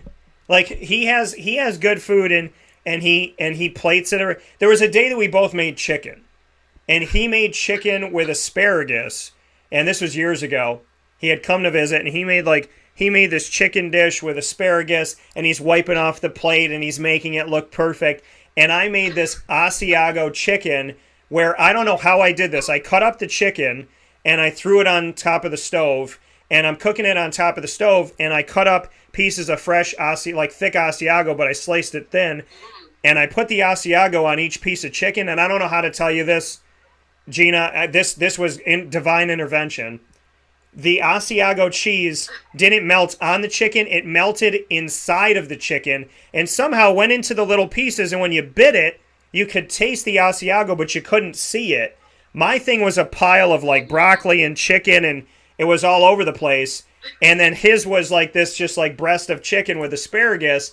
And I got to tell you, they were both good, but mine was just kind of, what I do is I walk into the kitchen and I say, I got a new dry rub, I got chicken, I got pasta, I'm going to make something with this. And then I just throw it together, I take a picture of it, and I try to remember, like, write down what I made. But most of my dishes, outside of like 3 of them, they're all created in the moment, and I just kind of run with it.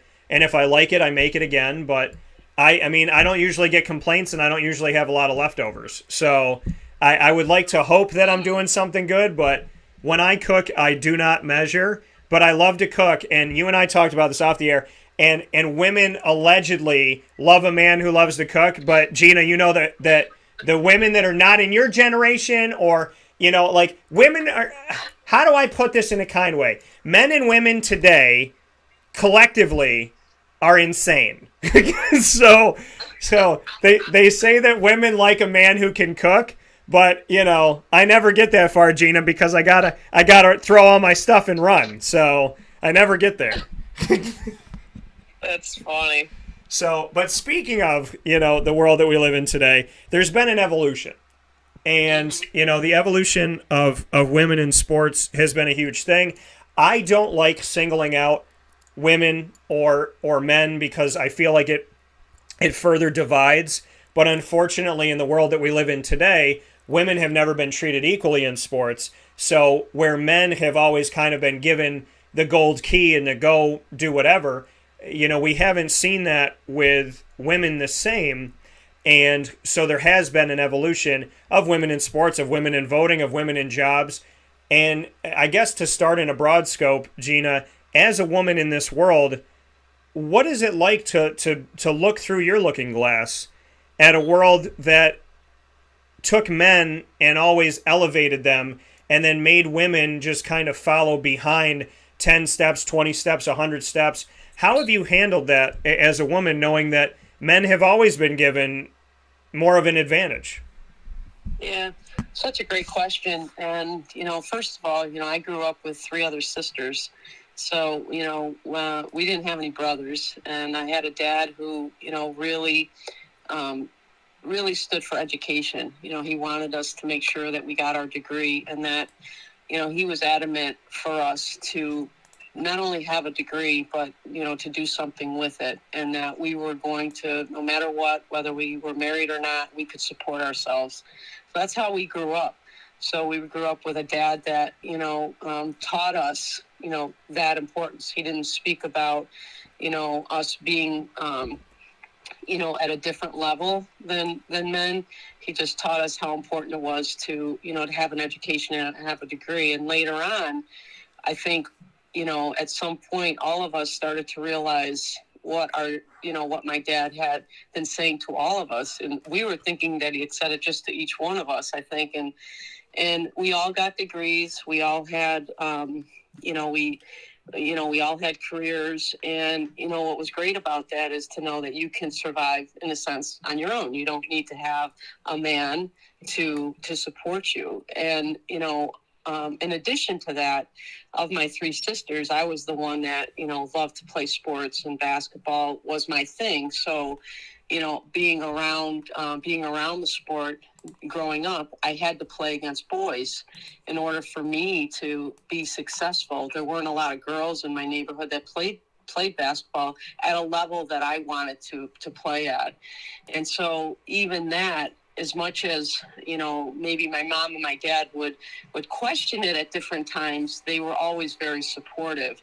So I think for me personally, starting out with my parents, I had their support, to do what I wanted to do. So I never felt like I was behind. And when I went to Canisius College, I played for a woman who was a nun, Sister Maria Paris, who's an icon in the Buffalo area for raising the level of girls sports, all sports, not just basketball, but girls sports. At the time when she coached me, she was also a high school coach.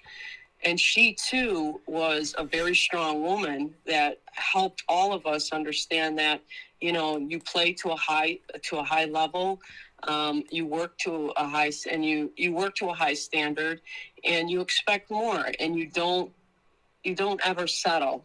So if it's a man, if you're in this man's world per se, you fight for what you think is right.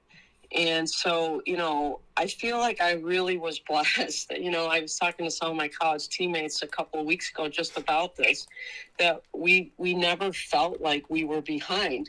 We always felt like we were in the cutting edge of being better than where it was. So, when I hear these things, or I speak to women that maybe are a little bit older than me, that were physical education teachers, that couldn't play sports, it breaks my heart, to be honest with you, because I think, like, how lucky was I to be born at a time where, it was just, reaching the surface of, fighting for what's right. So, what do I think of it now? I think it's wonderful. I thought, the Olympics, watching, whether it's women's basketball, women's volleyball, even the soccer team, although they didn't win the gold, just what they stood for and what they stand for, and, how they're helping women's sports. I think it's fantastic. And, we just got to keep pushing and not settling. And I think, our voices, are starting to be heard, and and there needs to be changes, and people are respecting those voices now. Yeah, that coming from Gina Castelli here with me for our bi-monthly segment every other Tuesday at 10:15 a.m. Eastern Time, called Sports Ends in a Vowel, here on Wake Up Call with Dan Tortora inside the Cafe Kubal studios. This evolution that we have seen over the years of women in sports, Gina, how would you describe the evolution from when you played to where we are today? I know you just spoke on some things here and brought up the Olympics, but from the even just the basketball standpoint, from your eyes, the evolution of you playing the game, then coaching the game, then seeing the players today, how would you best describe or kind of paint a picture of for us about the evolution of women in sports? Well, certainly, the level is way different. The athleticism is, you can't even compare it, to be honest with you. The skill level, the athleticism, I think is just off the charts. And, there's women are doing exactly what guys are doing. They have trainers. They're working on their craft a lot more. They can compete against each other. They don't always have to compete against the men like we had to. And, so I think it's just continued to grow, and we're not even close to where we're going to get to. That's the beautiful thing right now is men are so far ahead of where women are right now that that in 20 years and 10 years and 20 years it's just going to get better and better. And we've seen the evolution. I mean, there wasn't a WNBA, and there wasn't an NWSL for women's soccer and whatnot. When we see this, the NWSL is looking to, obviously branch out. I mean, soccer in America has grown substantially. I mean, the MLS for the men's teams had like 12 teams, and now they're heading toward 30, which is what the MLB has. It's what the NHL has. It's what the NBA has. So to see, the NWSL for women, now with a bunch of teams, now 10 teams in the country, and to see the WNBA evolve to what it has, what do those mean to you? The fact that when we talk about the evolution of women in sports, not only were women like you said, forced to play against men, and then after that, okay, well, there's women's sports, but there's a lot of things that had to evolve and come about. I kind of want to take this piece by piece. Title IX, what that means to you. Well, I mean, again, I think, we talked a little bit about this earlier in our radio shows, but obviously Title IX was huge at the time it started. We thought everything would change. It has. It's definitely helped, but I think, honestly, I think one of the biggest things in women's sports is women have to support women. And, as much as we're constantly like talking about, men, it's to me, I think that's probably the biggest thing. So, when you see these men's sports growing, it's a lot of, when you see the people there watching games, a lot of men going to those games. And now when you watch like the WNBA or even women's soccer, you see more women at these games, and that's really what needs to happen. Is there needs to be more support from women, to support these sports as well, because that's why men's sports are growing more, because men are supporting it and women need to support it as well. But sometimes I think as women we get caught up in some of our other lives that we have, as being a mom, comes first. And so, sometimes we put that ahead of, going to a game. And I think that to me is something that is changing a little bit. More women are supporting women. And I think that's really the biggest thing. It's, we could talk about Title IX all day, but I think a lot of it is this, that the more that we can support each other, the better it's going to be across the board. Yeah, and how have you seen, women supporting women evolve? Or does it still, I mean, where is it right now? Does it still have leaps and bounds to go? And what can you say about, from when you played and obviously, started coaching and whatnot? Have you seen an evolution of women supporting women? Has that become a greater voice, a louder voice, or where is it for you? I think seeing, in your own field, I think seeing female broadcasters is huge. Yeah. And I think the more that we can see that, the better the more support we'll get. And I think just that alone has helped. And, the media is so important in developing support and increasing support. And so I think this is a huge piece. I mean, obviously we all know like Beth Mowens, who's definitely a pioneer herself, but she's so young still, but little by little we're starting to see it. And we're also starting to see women, female broadcasters having their own shows on ESPN radio, and listening to them. And I think those are really important because their voice is being heard by everyone. And you can see that they know sports, and they understand the NBA and the WNBA, not just women's sports. They understand NASCAR and the MLB, and so they're talking about it with knowledge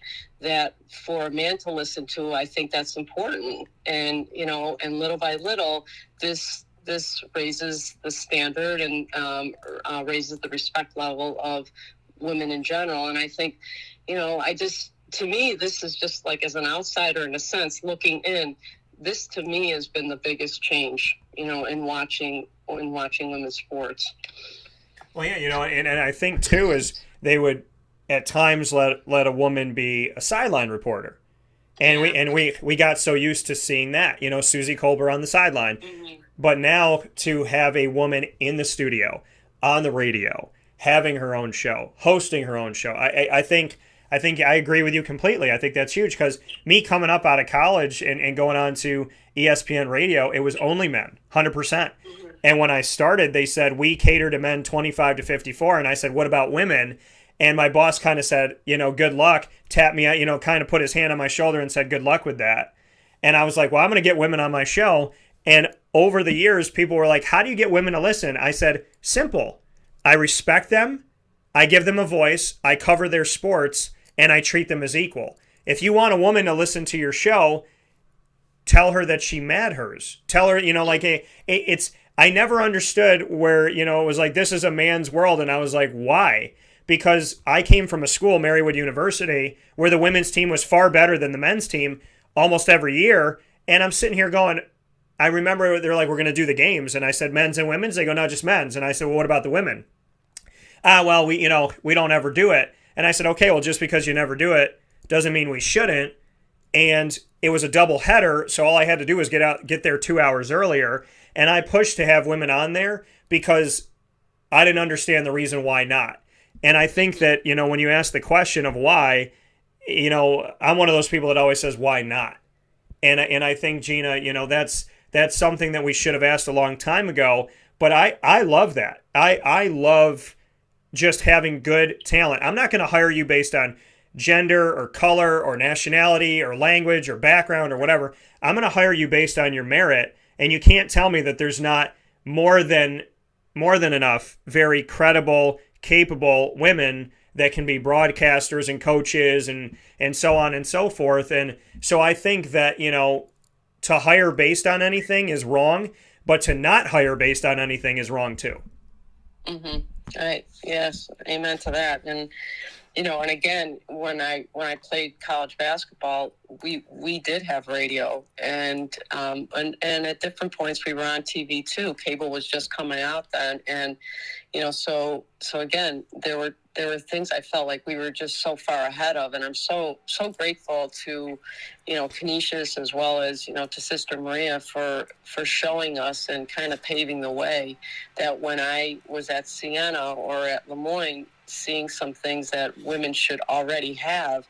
Yeah. As much as it's tough to fight for, you have to stand for things, and it's we're getting better, and we've gotten a lot better in the last 10 years for sure, and I just think it's just going to get better and better. I don't think it'll ever go backwards now.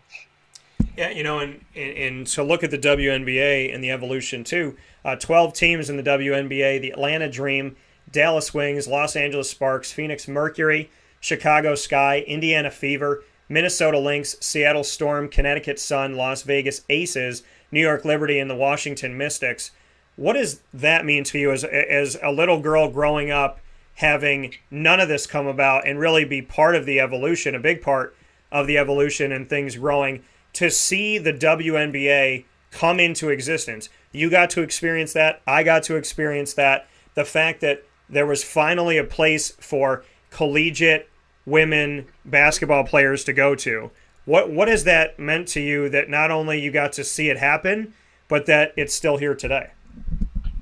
It's wonderful, and to be honest with you, when I was in college, there was a pro league that started that one of my teammates, who was a very good player, was a part of, but it only lasted for a year, and a year or two, and I don't think there were obviously as many teams, and sure the money wasn't there, and the NBA didn't support it in the beginning, and I think that was key, for the WNBA, is that the NBA supported it. And I had a couple former players, one that was definitely very much involved with the WNBA and also the New York Liberty. And so it was nice to be able to talk to her when it started. And so many times we thought it was just going to fall, and it would, but when I would talk to her, she'd say, no, because of the NBA supporting it, it's going to be fine. It's going to continue, and it's gotten better and better. And I think again, it's gotten better. I still think we can improve the league a lot. I think the part of the league that needs some improvement is more players should be able to participate in the WNBA. The rosters are a lot smaller than the men right now, simply because of the money. So we still have some growth there, and hopefully as that gets better, there'll be more women that will be able to be a part of that. There's some great women's basketball players that can't make the league. It's probably the hardest league to make because of the amount of teams and the amount of players that are allowed to play. So, but to see it and to how it's transpired, and to see, these women such as like Sue Bird and Diana Taurasi leading the way, but also, having a voice on social media and doing commercials, and this is just wonderful. It's just it's exciting for where we're headed and what we're doing, and and these women are young, and and just to say that they're in a sense pioneers and icons for us, is you have to shake your head, think, I can't believe it's taken this long, but it's great that it's happening. I guess that's where I would go with it, instead of looking at it should have happened before. It's great that it's happening. Yeah, and we've kind of opened the door to a lot to speak about with the conversation of the evolution of women in sports and the WNBA, and we'll save that for next time. But Gina, a final word, a final note to women out there, not just that are student athletes, but to women that are going after anything and searching for their dreams, because you've gone through it as a woman, and as a man, I have seen, I think about things differently, I think, than, what people would say like a stereotypical guy would do. If a woman's disrespected, even though I'm not a woman, that still affects me, it hurts me, it bothers me, it keeps me, kind of up at night of how can I change this? So to the women out there that are looking to do something that hasn't been done before, or maybe, they're looking to do something that has been done, maybe, they're a student athlete, maybe they want to be a business owner, whatever it may be, what is your advice to, anybody out there that's striving to follow their dreams, that has been told, a woman or not, could be a different color, could be nationality, religion, whatever, somebody out there today that was told they're not good enough, they're not smart enough, they're not attractive enough, they're not, funny enough, whatever it may be, to the people out there that have been told no and that they can't, what would be your advice? You were talking here, and all I can think of, for me, it's love, it's passion, and it's just so important to keep your love shining through. And, you're always, when you have a passion for something and you really want to go after it, and you can do it, just keep pressing on. It's funny how,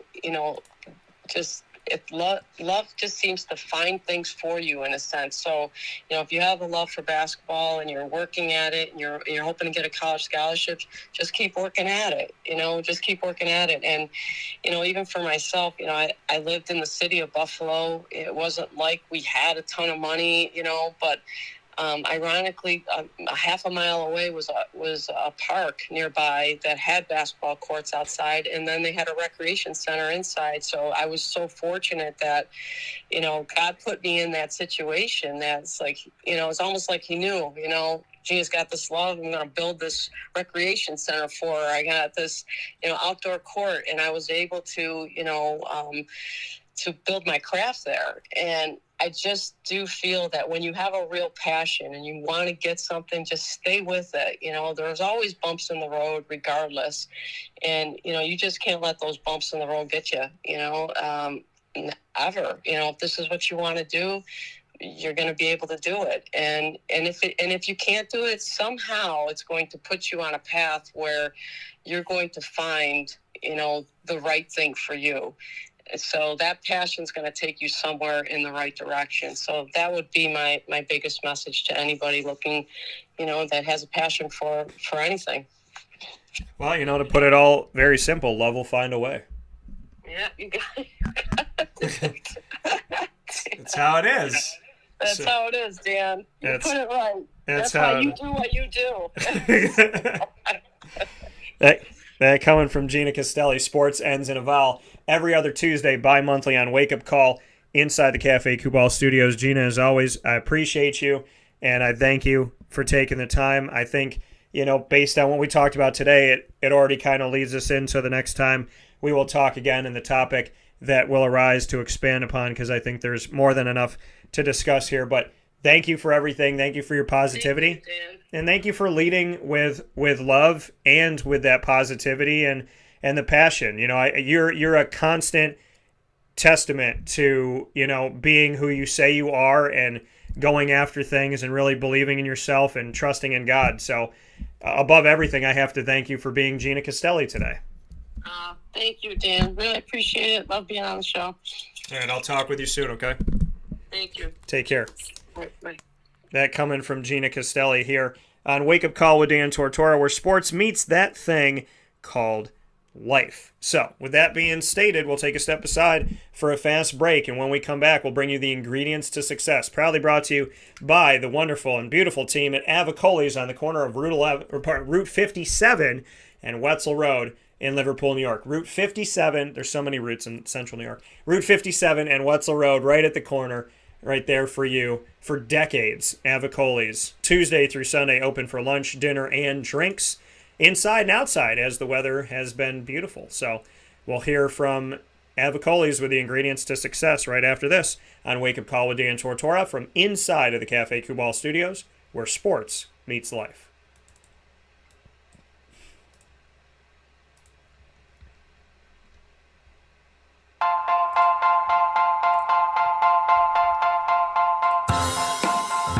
Cafe Kubal Mobile Cafe brings the cafe experience to you. We'll roll out to your neighborhood or office, ready to serve our locally crafted espresso bar to our loyal patrons. Inquire at cafekubal.com. Cafe Kubal, coffee for the soul.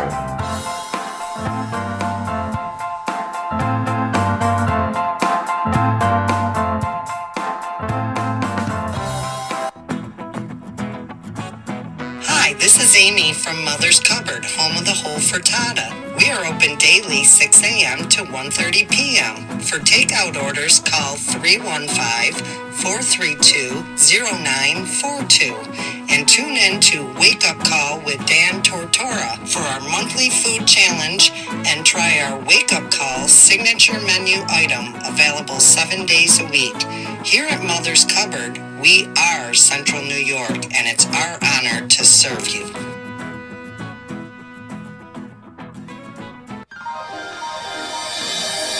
Ma and Pa's Kettle Corn and Popcorn Factory, located on 201 7th North Street in Liverpool, is home to over 40 flavors with more than 200 flavors in their total wheelhouse. Sky's the limit for this sweet and savory Central New York company. Keep it local at your parties, fundraisers, wedding showers, baby showers, and more by calling 315-450-MA-PA. That's 315-450-6272 for popcorn bars with custom flavors and colors at your upcoming event. Make sure to visit them on 201 7th North Street in Liverpool, New York. And for more information, go to maandpazsnacks.com. Ma and Pa's Kettle Corn and Popcorn Factory.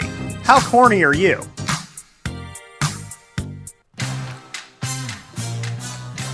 Here at Progressive Dental, we understand the importance of regular dental visits and preventive care. Cleanings and checkups are essential to good oral health. We have multiple locations in the southern tier, so come visit us in Binghamton, Enwell, Kirkwood, Montrose, and Norwich.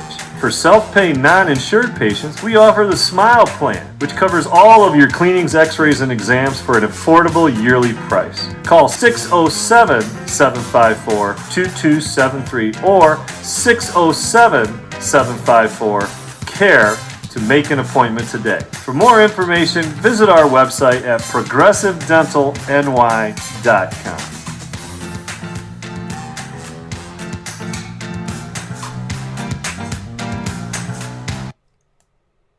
The Millhouse Market, located on 3790 New York 13 in Pulaski, New York, is worth the drive every single time. Make sure you download their app on the Google Play and Apple App Store by searching Millhouse Market. On the app, you'll have the entire menu, all the ingredients, everything you need to know, all in one easy-to-use app, which is truly a beautiful thing. They took an app that they made so user-friendly and somehow made it even more user-friendly.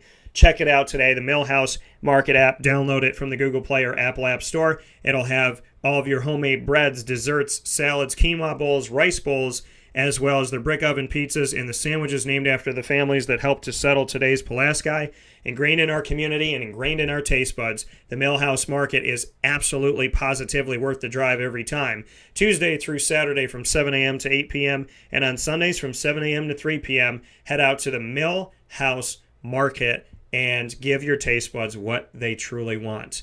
Millhouse Market, general store, drive-through pickup window, and their indoor dining open for you Tuesday through Sunday. Make sure you head out there today. With that being stated, here on Wake Up Call with Dan Tortora, where sports meets that thing called life, very happy to be here with you to bring you our final part inside of the Cafe Kubal studios. Cafe Kubal here with us on 3501 James Street, 324 West Water Street, 208 North Townsend Street, as well as you will find them on 401 South Salina Street, all in Syracuse. You'll also find them at 343 Fayette Street in Manlius, New York, inside of Galisanos Children's Hospital in downtown Syracuse. And their newest location you will find at the corner of Route 11 and Taft Road in North Syracuse, a.k.a. Sweetheart Corners, their first ever drive-thru for Cafe Kubal. So you can drive through, grab your food, and go. Love Cafe Kubal. Love their innovation. Love that they have a drive-thru. Brought my mom there yesterday. Head out to Cafe Kubal today. You can actually see the video on at wakeupcall_DT on Instagram. I got the video up there with my mom. So check that out. And on Facebook at wakeupcallDT and the Twitter at CallDT. That's CALLDT. So, inside of the Cafe Kubal studios, it's our final portion of today's broadcast. And inside of MaandPazPopcorn.com is what's popping, giving you the list of topics for the day. On the Mark with Shamarko Thomas, bi-monthly, and bi-monthly sports ends in a vowel with Gina Castelli. It's now time for our ingredients to success, which round out every single Tuesday broadcast of Wake Up Call with Dan Tortora, proudly presented by Avicolli's on the corner of Route 57 and Wetzel Road in Liverpool, New York, serving us for decades, minutes, right down the road from Liverpool High School. They've been your neighbor that you've been able to trust to dine in, relax, unwind, and enjoy the food that you love and be around people that love to help you. Thank you for everything you've done for Avicolli's, especially for this last year and a half. You've been tremendously amazing to Avicolli's, and I can't thank you enough. I know they can't thank you enough. So head out to Avicolli's Tuesday through Sunday for lunch, dinner, and drinks. They have their pizza, kind of relaxed, casual dining side. They have their fine dining side. They have their bar, and they have their outdoor dining, all there at the corner of Route 57 and Wetzel Road in Liverpool. And for takeout, delivery, and catering, you can call 315-622-5100. That's 315-622-5100. And you can also go to myavicollis.com. That's myavicollis.com. So, the ingredients to success, proudly brought to you by Avicolli's, giving you the topic of the day, and not only the topic, but of course their ingredients to success. My topic for today for the ingredients to success is patience. Patience. And it is something that you have to teach yourself if you don't have it. You know, I didn't always have patience. And sometimes with certain things, I don't have patience. So you can have patience with one thing and not another, but you really have to work on it. So today's topic for the ingredients to success is patience. How do we get patience? What are the ingredients to success for patience, Dan? Well, when you're impatient about something, focus on something else. Focus on a task, right? You're really, really excited to go on vacation. You can't wait to go on vacation. You want to go on vacation. Oh my gosh, when's vacation? Well, you don't want to wish all your days away on the way to vacation. So how do you have patience? Well, you focus on other things. Focus on something you can do. Focus on, okay, well, you know what? When I come home from vacation, I don't want to have to mow the lawn. So let me mow the lawn today. So I can do it today and have it done with, so I come home and the lawn still looks nice, right? So in having patience, a way to gain patience, a way to kind of not drive yourself nuts when you want something to happen, is to focus on something else. Focus on another task. Focus on something that you can do, something that you love, right? We always are looking forward to something, but we're not looking at the here and now always, right? And you can't get to the then without the, you can't get to the later without the now, right? So I would tell you that my best advice to have patience is to focus on something in your meantime. Make today count, right? If you're going on vacation on Friday, but it's Tuesday, well, do you want to wish Tuesday, Wednesday, and Thursday away? I would hope not. So what are you going to do Tuesday, Wednesday, and Thursday? Well, work on something. Call a friend, right? Just, reach out to a family member. Go have dinner with somebody. Patience. There's things that I want in life that I have to be patient for, right? So in order for me to be patient, I mow the lawn. I clean the house. I edit. I call up friends and family. I do stuff for work. I do something that I've been putting off for a while, right? I fill my time with fruitful things. I play with Lily. I go for a walk. So I use my time because it's my time. So I could be sitting here saying, I can't wait to do the live shows in Florida. I can't wait to do the live shows in Florida. And then all of a sudden, all these days went by, and yeah, I'm excited to do the live shows in Florida. But what about today? What about Gina? If I'm so excited about then and what's coming, then I'm not focused on Gina and what she's saying. I'm not focused on Shamarko. I'm not focused on the ingredients to success. I'm not focused on you. I'm not focused on, my mom and going to get dinner with my mom, or calling my dad and seeing how he's doing, or going out to see the food trucks I work with at the shopping town, Syracuse food truck takeover. I'm not doing those things. And I'm not taking a walk. I'm not playing with Lily. So patience, the ingredients to success to have patience are really to make sure that you're spending your time wisely. It's about breathing, praying. It's hard to be patient for certain things. And I was talking to Gina off the air, and she goes, just put it out into the universe. If you want something, keep telling God you want it. Keep being positive about it. Pray about it. One of the best text messages I ever got from Gina Castelli, when I said, how does this work out? She sent me one word. It said, pray. That was it. And I said, I can do that. So how can you be patient, if that's the topic for the ingredients to success? What are the ingredients to successfully be patient? Pray. Put out positive energy. Speak it into existence. Trust yourself. Trust God. Use your time wisely. Instead of just wishing the moments to go by, do something with your time. And make sure your time is fruitful. Who knows? in what you're being impatient for that you just want to happen, what you fill your time with on the way to that could actually lead you in a totally other direction. You may never get to that thing that you think you wanted because what you did with your time has led you elsewhere. Patience is a beautiful thing, but we become patient by not worrying about what's coming. If you're always worried about, well, when am I going to have kids? When am I going to get married? When am I going to get this job? When am I going to get this house? When am I going to go on this vacation? When am I going to want to... If you're always worried about what's to come, you're never enjoying what is here. And what's to come may never come. And then what? Or what if you don't get married for the next 3 years? You're just going to wish away 3 years of your life? Or what if you don't, move down to, I don't know, what if you don't ever make that move to California until 2027? You're going to just spend the next 6 years waiting to move? The best way to be patient is to live your seconds now. Live your life today, right? Patience of things that you may not have right now is really, it becomes fruitful when you live your moments today. I'm excited for everything that I have coming up. But I'm excited to talk to Shamarko. I'm excited to talk to Gina. I'm excited to do the ingredients to success. I'm excited to interview Dino Babers. I'm excited to see my companies that I partner with. I'm excited to see my mom. I'm excited to see, a close family friend, Marianne. I'm excited to talk to people on the phone today. I'm excited to text my friends. I'm excited to set things up. I want to be excited in every moment. That's how you have true patience. You have patience by not even knowing that you're having patience. If you fill each day with fruit, if you're positive each day and you find something within each day to be thankful for, a blessing that you're happy to have, and you're working toward achieving things and not just waiting for God to throw them in your lap, you'll find that you're going to be so happy just by being and just by living that, you're just going to enjoy things in such a unique way. And so, it's kind of funny that we almost have patience by not even thinking about having patience. You gain patience by not wasting your time.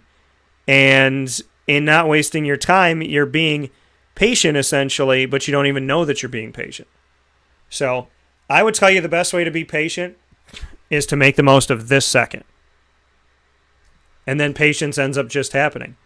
I was an impatient person that realized a year, 2, 3 years down the road, I'm like, wow, I got a lot of patience now. Where the heck did this come from? It came from not worrying about what was going to happen, what was going to come. Stress is a horrible thing. You should not have stress in your life. You shouldn't let it in. So if stress is rearing its ugly head, respectfully ask it to leave. Be it a person, be it a situation, be it a thought, be it a feeling. Stress is horrible, and stress leads to a lot of bad. It doesn't lead to anything good. So the best way to be impatient is realizing that being impatient is just wasting your time. And everybody's got an hourglass, and when you're born, God flips it over. He doesn't put more sand in there. So every second you waste trying to get to something that you're impatiently trying to get to, you're not enjoying it. Think about how many things you miss. The sound of a babbling brook. A robin that lands in a tree right by you. A song. A message from your mom. A thought from your dad. A phone call from a friend that you haven't heard from in years. A business opportunity. The way a sandwich tastes. The way it feels. The smell. There's a way that Disney smells to me. There's just a smell of Disney in Florida, and when I smell it, it just like lifts me off my feet. You achieve patience by appreciating every second God gives you. Because then, when those things come that you were impatiently waiting for and asking God for and trying to bang his door down for, when those things come, you're not turning around going, wow, I didn't live the last 10 years of my life, or I didn't lived the last 17 months of my life. You never want to look back over your shoulder and know that you wasted time. Well, even if it's a day. Because somebody didn't have that day. Somebody doesn't have today. Somebody's fighting for their life right now. And how do you think they would feel if you were impatient and you weren't celebrating the moments you have? Appreciate your time. Know that it's precious. Know that it doesn't last forever on this earth. And that every second you spend is like a grain of sand. Do you want to have it washed away? Or do you want it to be... Or, no, wait, I'm sorry. Let me rephrase. Because water can wash away any sand. There's a song called Written in the Sand. And this guy says, are we written in the stars or are we written in the sand? Because the stars are up there. And the stars last for tens of thousands of... They're just up there and they're there. But the sand can be washed away in an instant.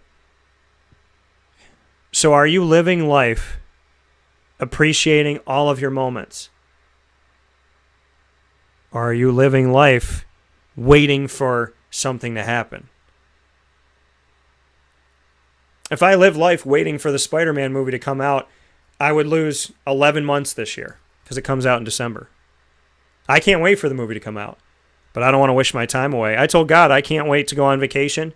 I can't wait to do this, that, and the other. I can't wait to see my best friend.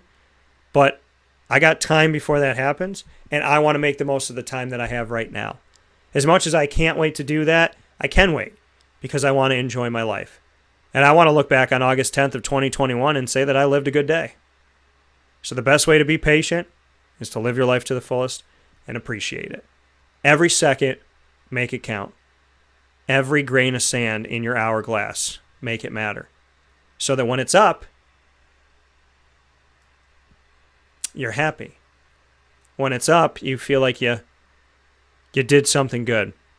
Don't wait for people and situations to make you happy. Don't wait for outside influences to make you happy. Make yourself happy. Pray to God and trust that God will give you what is best for you, whether you know it or not. I hope you have a great day. And we're going to take one final step aside here on Wake Up Call to wrap up today's show.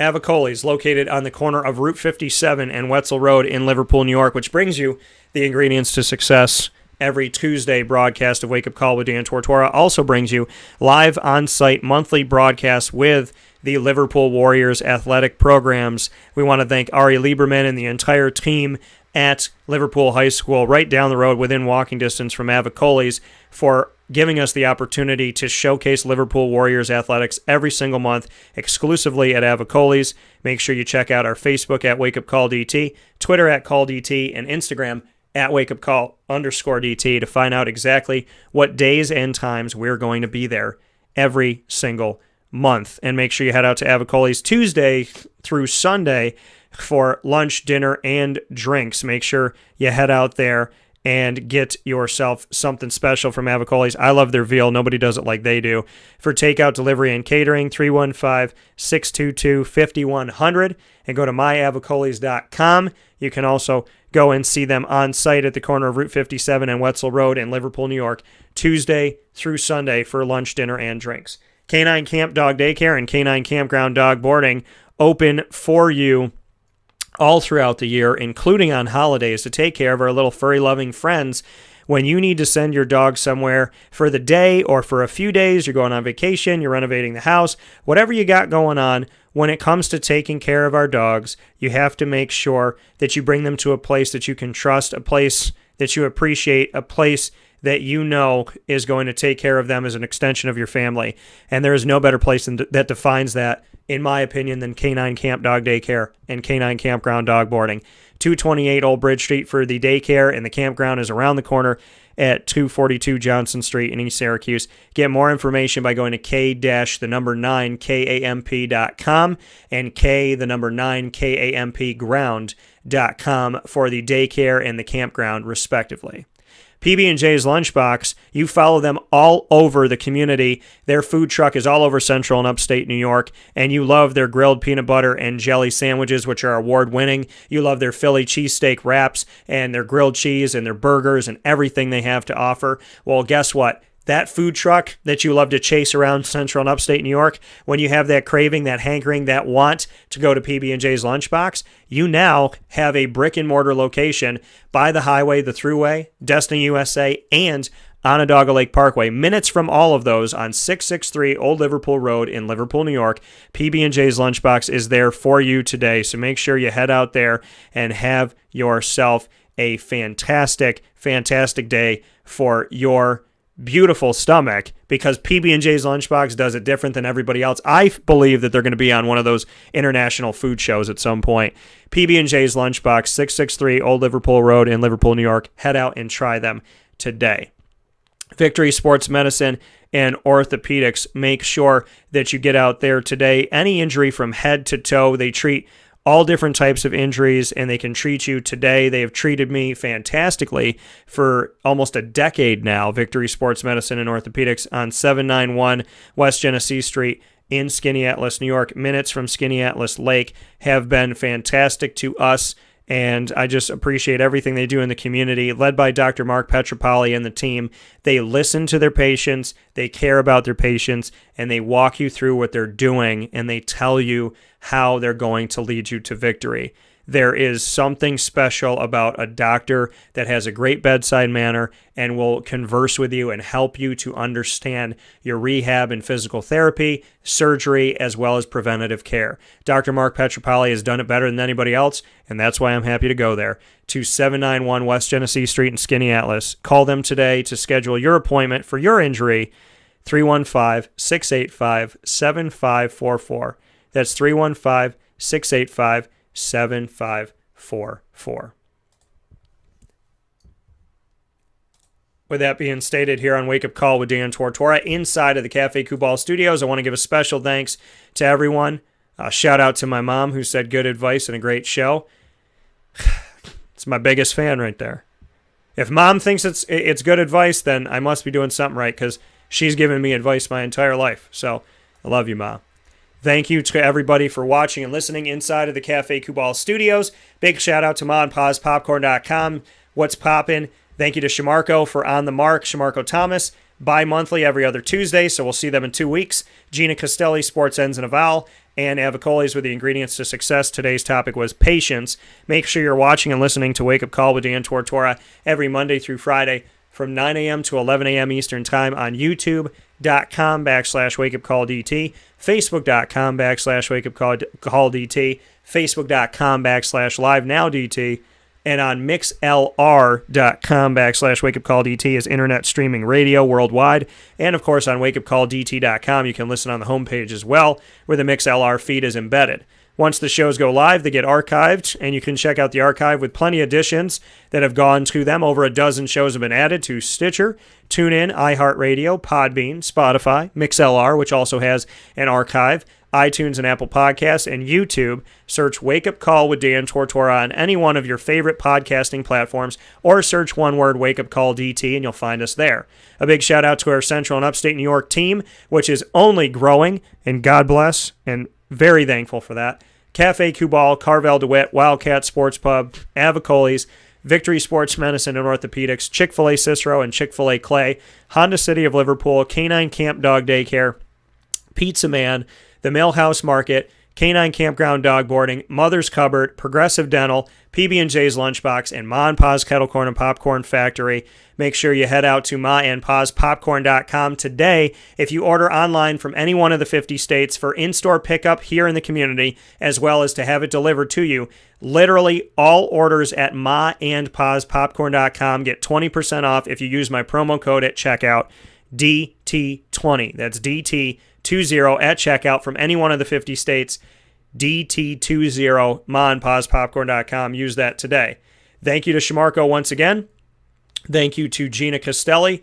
Thank you to you, and thank you to Avicolli's for the ingredients to success. I can't wait to talk with you tomorrow, God willing.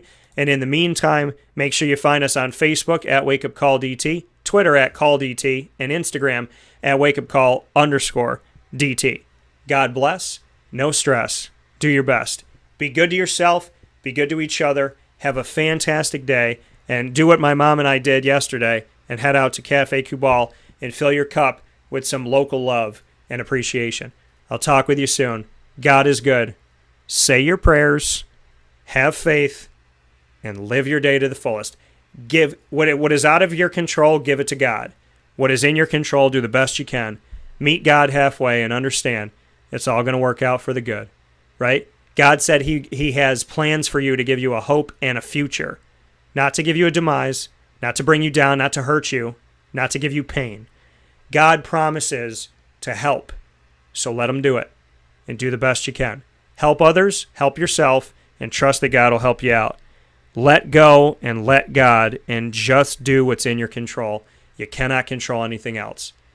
Be a good person, have faith, and just let it go.